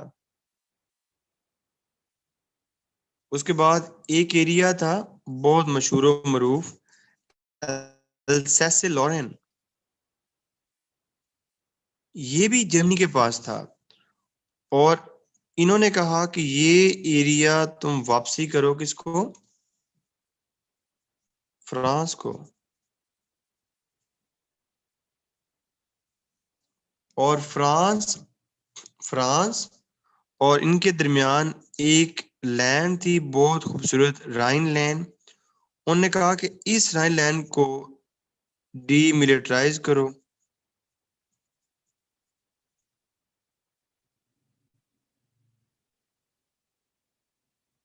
उसके बाद with in these areas almost 2 new नाम डेवलप हुए, चेकोस्लोवाकिया प्लस पोलैंड, जिनका पहले नाम ही नहीं था। और जर्मनी को ये कहा कि इनको भी एक्सेप्ट करो।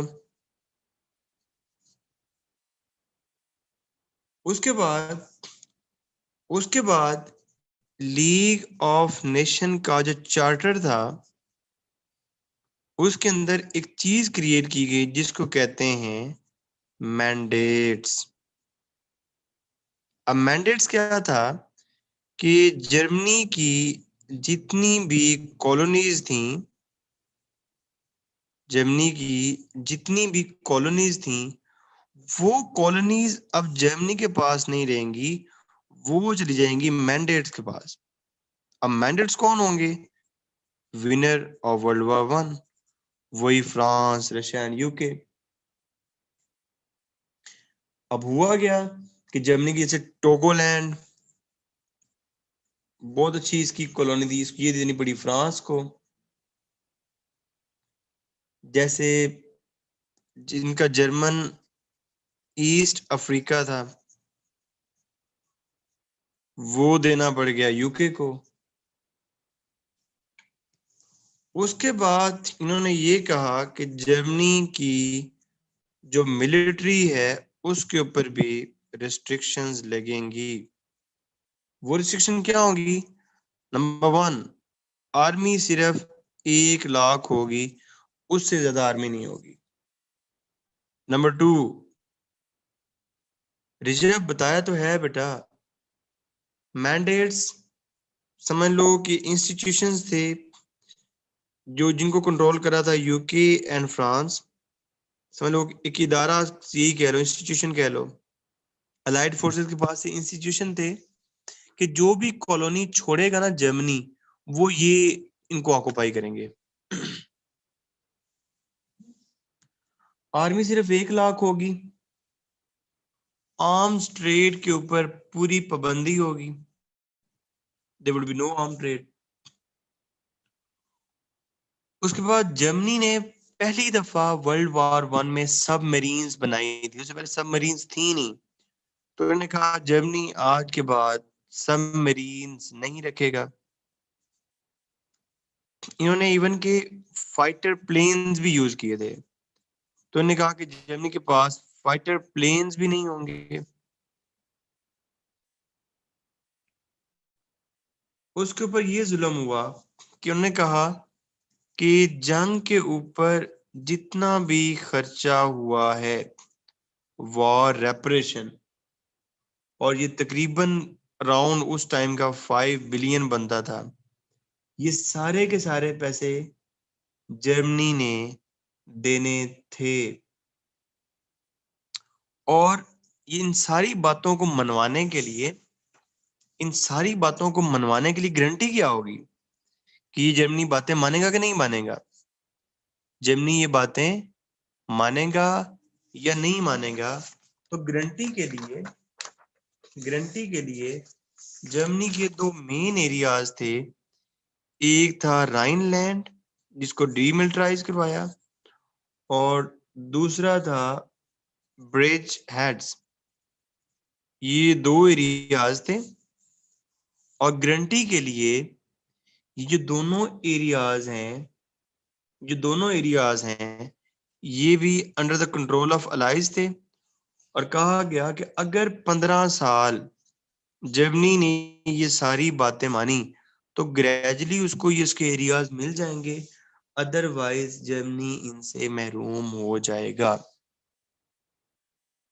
जब हिटलर आया, जब मुसोलिनी आया, तो असल में उन्होंने इन्हीं 10 पॉइंट्स को माइंड में रख के लोगों को भड़काया कि देखो तुम्हारे साथ जुल्म हुआ है, तुम्हारे साथ ज्यादती हुई है, जर्मनी के साथ ये किया गया, it's time to take revenge.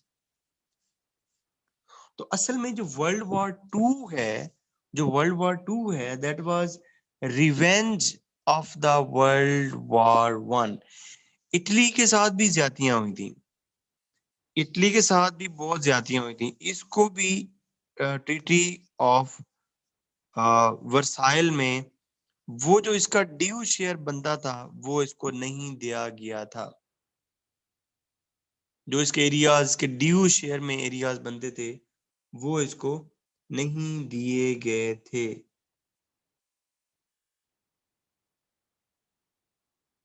Okay, सो अब हम थोड़ा सा ना फैशिज्म और नाजिज्म को देखते हैं, ठीक है, ताकि तुम्हें ना थोड़ा सा आइडिया हो जाए कि चीजें, तो तुम्हें पता तो चल गया कि होता क्या है, लेकिन जो लोग इसको लेकर आए और ये क्या था उसका भी थोड़ा सा ना हिस्टोरिकल हम एनालिसिस देख लेते हैं।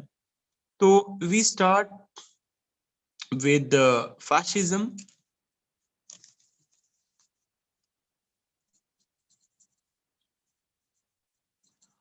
अच्छा, जब भी दो विंग होते हैं, एक होता है लेफ्ट विंग और एक होता है राइट विंग। जब भी मॉडर्निटी की बात होगी, जब भी कैपिटलिज्म की बात होगी, जब भी डेमोक्रेसी की बात होगी, उसका मतलब होता है left wing, like US, UK, France. और जब भी नेशनलिज्म की बात होगी, जब भी डिक्टेटरशिप की बात होगी, और ये सारी बातें होंगी, this is called right wing. अब राइट और लेफ्ट का ये मतलब हरगिज नहीं है कि इनकी ये पोजीशन के हिसाब से है, ये आइडियोलॉजी के हिसाब से है। मतलब विद इन पाकिस्तान कुछ लोग राइटिस्ट हो सकते हैं, कुछ लोग लेफ्टिस्ट हो सकते हैं। जो लोग बात करेंगे इसकी डेमोक्रेसी की, दे आर लेफ्टिस्ट। और जो लोग बात करेंगे मिलिट्री रेजीम की, दे आर राइटिस्ट। तो जो फैशिज्म है वो कौन सी आइडियोलॉजी होगी?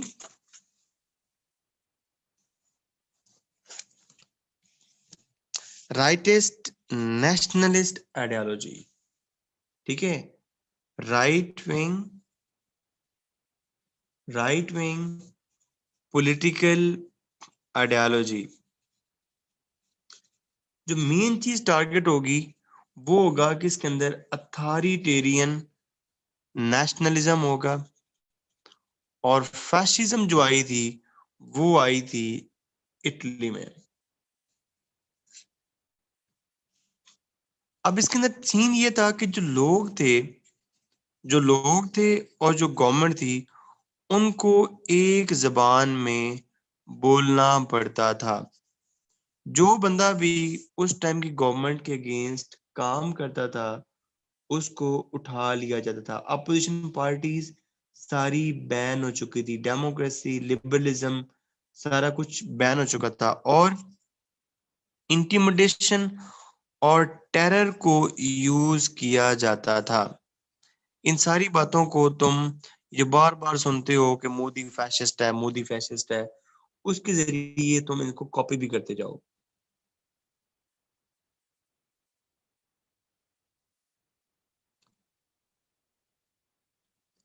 इसका जो बानी था दैट वाज मुसोलिनी।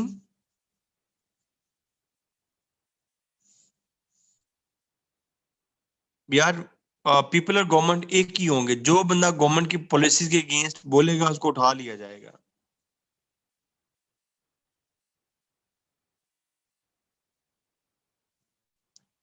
मुसोलिनी ने क्या किया? मुसोलिनी ने मुसोलिनी ने क्या किया? ये इसने एक पार्टी थी नेशनल फाशिस्ट पार्टी, ये उसका लीडर था, ठीक है। 1922 में इन 1922 ये कू लेके आया सिटिंग गवर्नमेंट के अगेंस्ट। और 1925 तक जितनी भी पावर्स थी उसके ऊपर इसने कब्जा कर लिया था। बिकॉज 1922 में इसने टुवर्ड्स रोम एक मार्च स्टार्ट किया था। हालात वैसे खराब थे तो यहाँ पे जो किंग था उसका नाम था किंग विक्टर। जो किंग विक्टर है वो सिविल वॉर के चक्कर में नहीं पड़ना चाहता था। वो मुसोलिनी से नहीं लड़ना चाहता था। उसने क्या किया? उसने मुसोलिनी को एक पोस्ट दी, पीएम की पोस्ट दे दी। मुसोलिनी ने क्या किया? इस पीएम की पोस्ट से अपनी डिक्टेटरशिप को एस्टैब्लिश किया।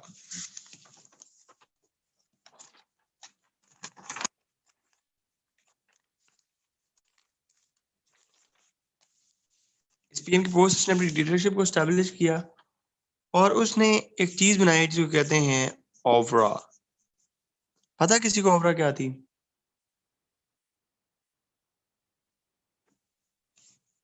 ये एक सीक्रेट पुलिस थी। जो बंदा भी स्टेट के अगेंस्ट बात करता था उसको जो है ना वो उठा लिया जाता था। उसके बाद जैसे ये पावर में आया इसने एरियाज के ऊपर कब्जा करना शुरू कर दिया, ठीक है। जैसे कि इसने इथोपिया के ऊपर कब्जा किया, इसने अल्बानिया के ऊपर कब्जा किया,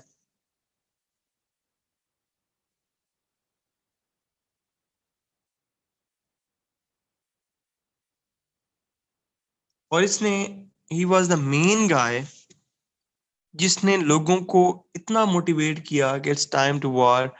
और he was the main person जिसने बर्लिन रोम एक्सेस करवाने में अहम रोल प्ले किया। बर्लिन में कौन था?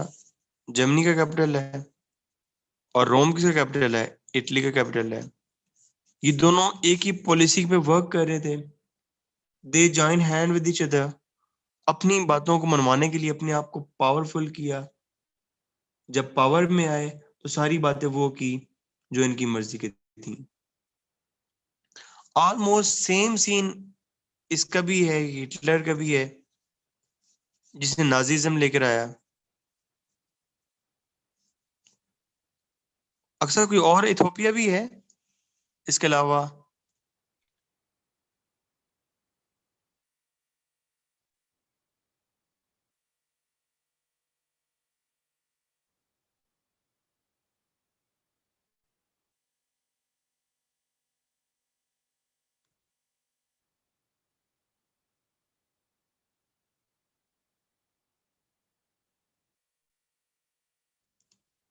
1932 में इसका कैरियर स्टार्ट हुआ।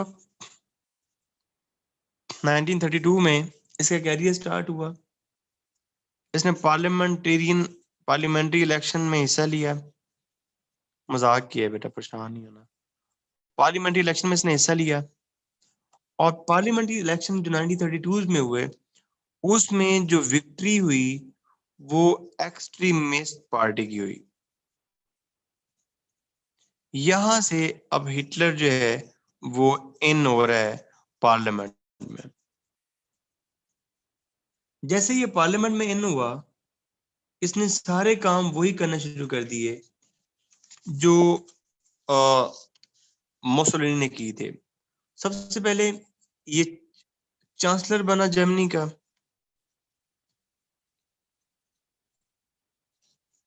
और चांसलर बनने के बाद इस कमीने ने जो सबसे पहला काम किया वो इसने अपने पार्लियामेंट को आग लगा दी। जर्मन पार्लियामेंट को कहते हैं रीक्सटैग।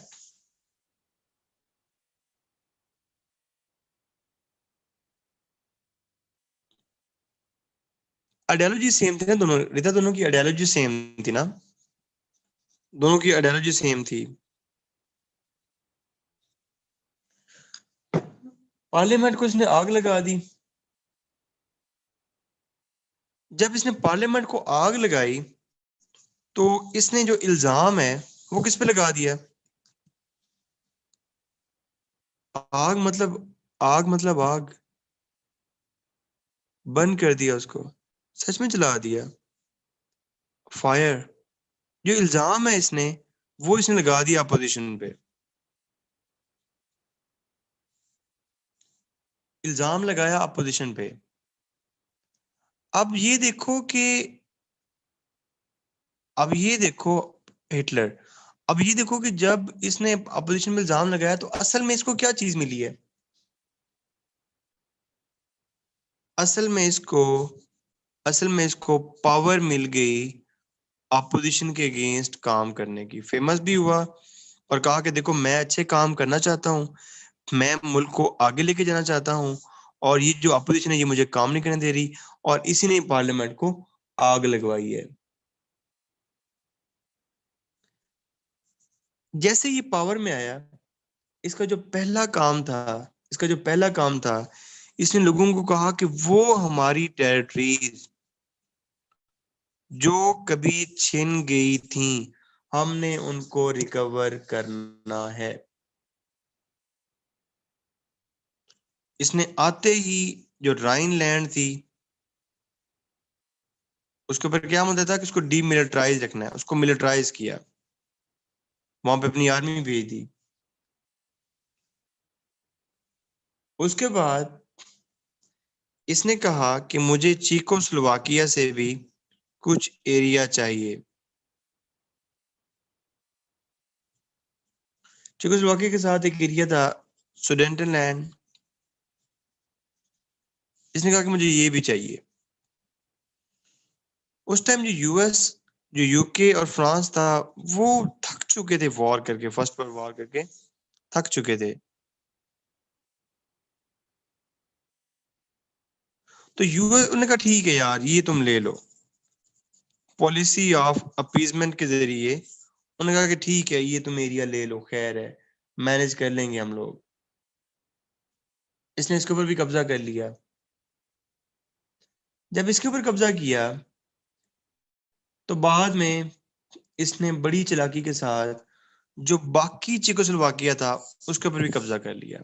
पूरे चेकोस्लोवाकिया को, जो इसका था कभी, पूरे चेकोस्लोवाकिया पे इसने कब्जा कर लिया। उसके बाद जो इसकी अगली नजर थी, इसका दिल करता था कि जो पोलैंड है वो भी कभी मेरी लैंड थी, उसके ऊपर भी मेरा ही कब्जा होना चाहिए।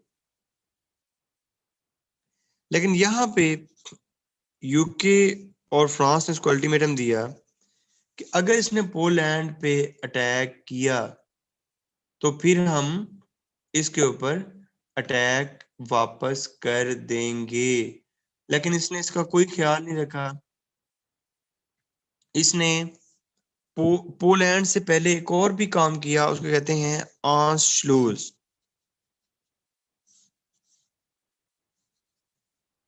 इसने ऑस्ट्रिया के ऊपर भी कब्जा कर लिया।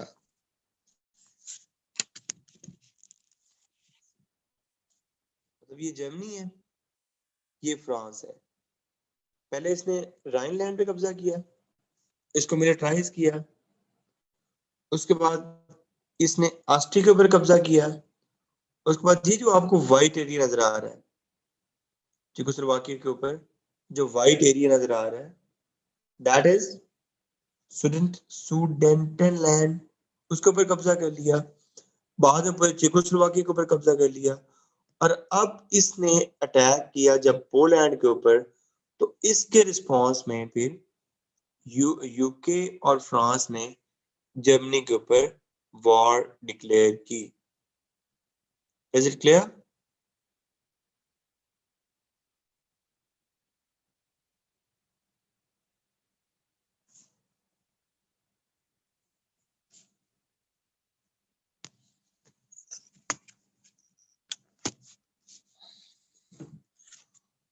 तो यहां से वर्ल्ड वॉर 2 का आगाज हुआ।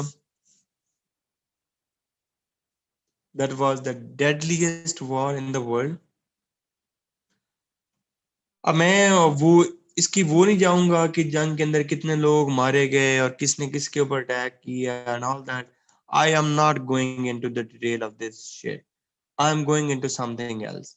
मुझे ये नहीं आता, ना मुझे इसके अंदर मजा आता है, ना मुझे कुछ का पता चलता है कि इसको कैसे पढ़ाना है।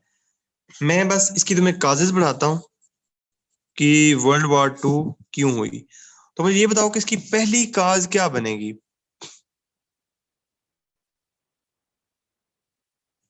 Very good, treaty of Versailles. Treaty of Versailles. दूसरी, देखो ये वो मैं तुम्हें चीजें बता रहा हूँ, अल्हम्दुलिल्लाह अल्हम्दुलिल्लाह, I am very happy to tell you this. ये वो चीजें हैं जो इंशाल्लाह सिर्फ तुम लिखोगे। समरीना ऐसे ही है?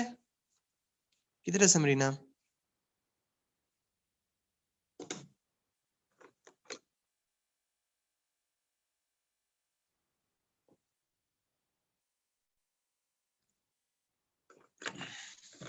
मतलब लोग वर्ल्ड वॉर 2 को स्टार्ट करेंगे तो डायरेक्टली पोलैंड के ऊपर अटैक हो गया, ये हो गया, वो हो गया and all that. You have to start from the base कि मसला ट्रीटी ऑफ वर्साइल से शुरू हो गया। फिर ग्रेट डिप्रेशन आया, और ग्रेट डिप्रेशन को किसने कैश किया? ग्रेट डिप्रेशन को किसने कैश किया?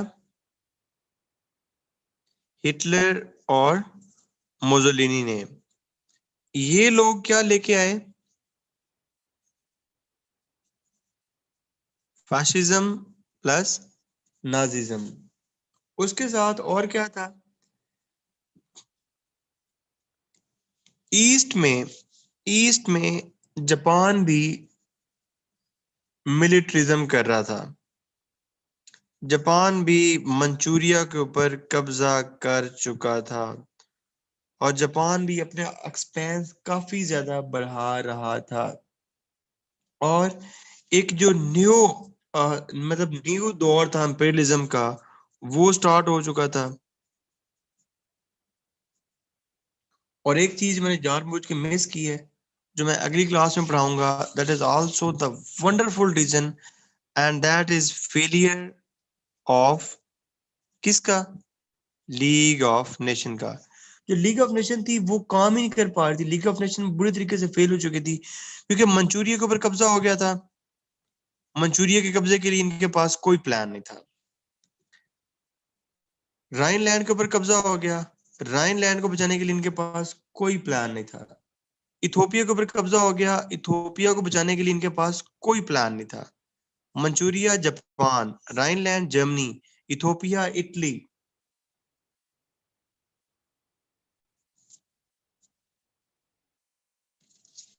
And the next thing is, तो यहाँ पे पॉलिसी ऑफ अपीसमेंट चल रही थी अभी तक भी, हिटलर को अभी तक भी खुश करने की कोशिश कर रहे थे सारे लोग।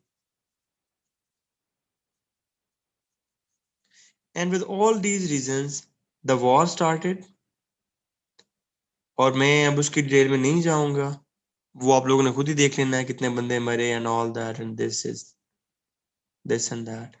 मैं अब इसकी आता हूँ डायरेक्ट कॉन्सिक्वेंसेस पे, कि इस जंग के क्या कॉन्सिक्वेंसेस हुए, वर्ल्ड वॉर 1 के क्या कॉन्सिक्वेंसेस हुए।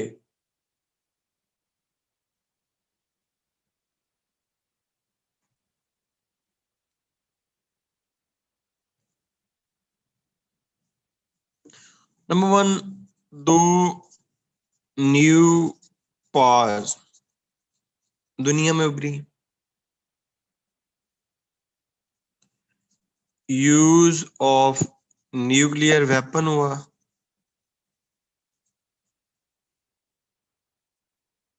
नहीं है जरूरत कासिम, नहीं है जरूरत, आप पेपर भी देखोगे तो नहीं होगी जरूरत। फॉर्मेशन ऑफ यूएन हुई।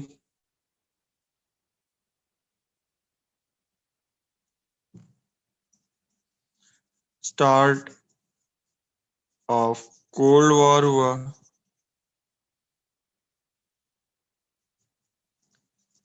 End of Germany. हाँ, मतलब अगर आप पास्ट में जाओगे ना तो आप कोई भी पेपर देखोगे तो वो कभी भी नहीं पूछता कि क्या हुआ, कितने लोग मारे गए and all that, this and this.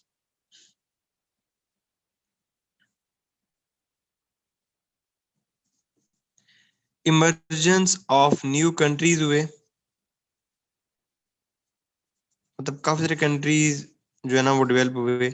और इंटरेस्टिंग बात ये है कि ये जो एक एक बात मैं लिख रहा हूँ ना, इस एक एक बात को मैंने पूरा पूरा एक्सप्लेन भी करना है। मतलब ये नहीं है कि मैं ये लिख रहा हूँ, मतलब इसके ऊपर हम पूरे पूरे लेक्चर रखेंगे। मतलब जो भी मतलब कि पोर्शन का लेक्चर होता है, कोल्ड वॉर क्या थी, यूएन क्या थी, ठीक है, डीकोलाइजेशन क्या थी, ये हम सारा पढ़ेंगे।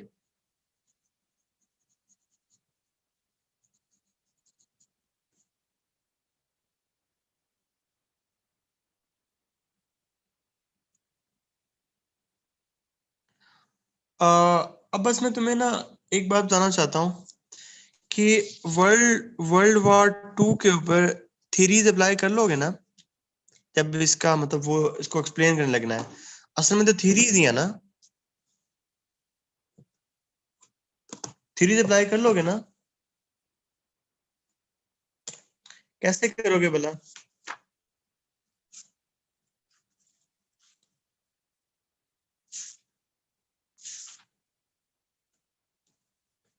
क्लासिकल रियलिज्म, क्लासिकल रियलिज्म और क्लासिकल आइडियलिज्म वही बातें हैं। इंडिविजुअल बैड, तो स्टालिन बुरा है, हिटलर बुरा है, मुसोलिनी बुरा है।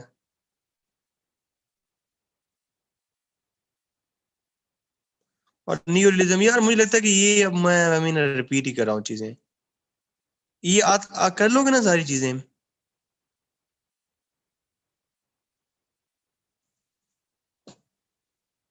हाँ हाँ, एंड और मीन वाली कहानी है, बाकी कॉपरेशन वाली कहानी है और ये वो। आपकी जो थीरीज है ना, आपकी जो थीरीज है ना, उसके ऊपर जो सबसे अच्छी एग्जांपल्स बनती है ना, आपकी थीरीज के ऊपर जो सबसे अच्छी एग्जांपल्स बनती है ना, वो पता कौन सी होती हैं? वो यही वर्ल्ड वॉर की हैं। जो माइंड में ना आ रहा हो, जिस थ्योरी की कोई एग्जांपल माइंड में ना आ रही हो, तो उसको वर्ल्ड वॉर में आपने पुट कर देनी है।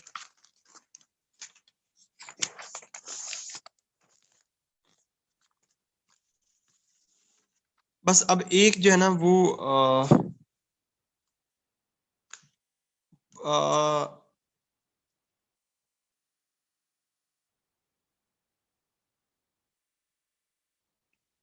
फजान वो कहते हैं कि सारी रात ना उसने हीर रांझा का किस्सा सुना और सुबह उसने उठ के पूछा कि हीर जो थी ना वो लड़की थी कि लड़का था।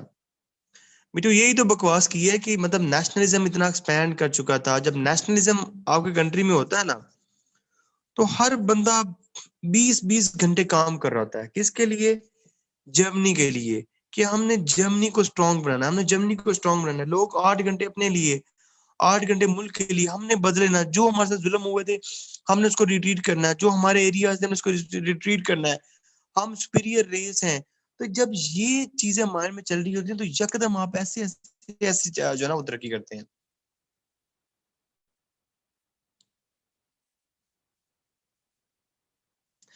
अच्छा, अब ये एक इम्पोर्टेंट चीज है, उसको गौर से देखो और इंशाल्लाह उसके बाद हम क्लास खत्म करते हैं। ये जो है ना cause effect pattern of 21st century. देखना, एक काज होगी उसका फिर इफेक्ट आएगा, एक काज होगी उसका एक इफेक्ट आएगा 21st सेंचुरी में। देखो 4-5 चीजें हुई जिसकी वजह से वर्ल्ड वॉर 1 हुई। कौन कौन सी चीजें हुई? मेन क्या था? मिलिट्रिज्म। और ये तुम्हारी पूरी क्लास को सम कर देगा, आज की पूरी क्लास को ये सम कर देगा। अलायंस, इंपीरियलिज्म, और क्या हुआ? नेशनलिज्म, और उसके साथ बल्कन वॉर्स।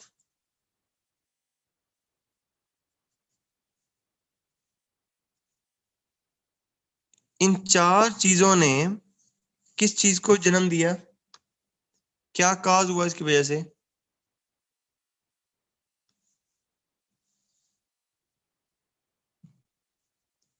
इसकी वजह से काज हुआ वर्ल्ड वॉर 1। जब वर्ल्ड वॉर 1 हुआ तो उसका इम्पैक्ट क्या आया? उसका इम्पैक्ट क्या आया? लीग ऑफ नेशन बनी कि यार नहीं लड़ना अब आज के बाद, बस बहुत तमाशा हो गया। यूएसएसआर बनी।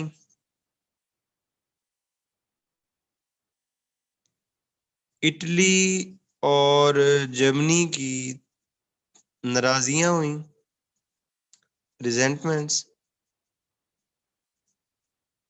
वेरी गुड बिलाल, आईआर बनी। और with the passage of time economic collapse हुआ।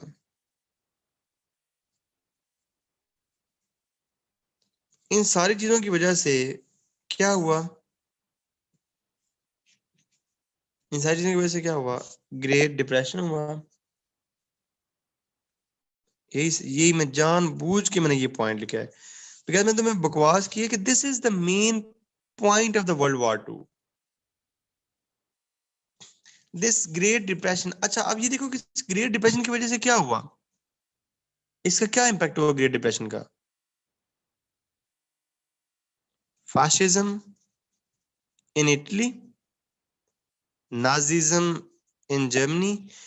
बिकॉज ये चीजें तभी अट्रैक्ट करती हैं जब गुर्बत होती है। अमीर बंदे को ये चीजें कभी भी अट्रैक्ट नहीं करती, ये चीजें अट्रैक्ट करती हैं गुर्बत में।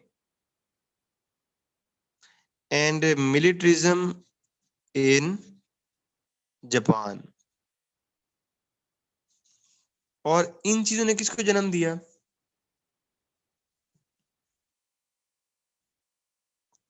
वर्ल्ड वॉर 2 को। और फिर वर्ल्ड वॉर 2 ने किस चीज को जन्म दिया? यूएन को, ब्रेटन वुड्स को, न्यूक्लियर एज को, बाइपोलैरिटी को और कोल्ड वॉर। ये एक पेज अच्छे तरीके से याद कर लोगे ना तो तुम्हारी वर्ल्ड वॉर 1 और वर्ल्ड वॉर 2 दोनों कवर हो जाएंगी, बिकॉज में डिटेल हर किसी की आती है।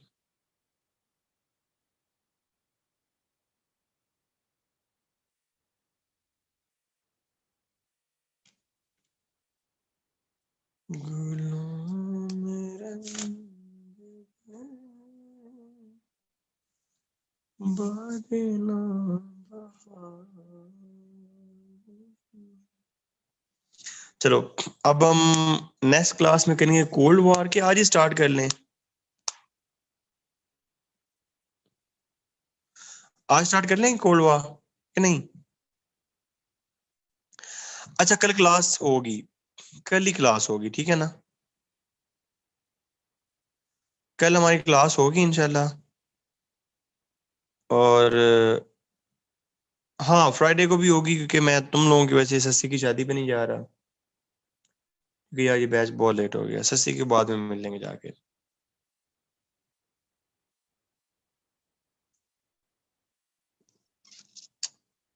नहीं नहीं नहीं जाना। और यार मुझे वो वाला सेगमेंट बहुत अच्छा लग रहा है, मुझे वही रिपीट करना है। हु इज रोल नंबर, बस 3 लोगों से बात करनी है। Who is roll number 11? अच्छा 11 किसका था? मुझे ये वाला काम बड़ा मजे का लगा।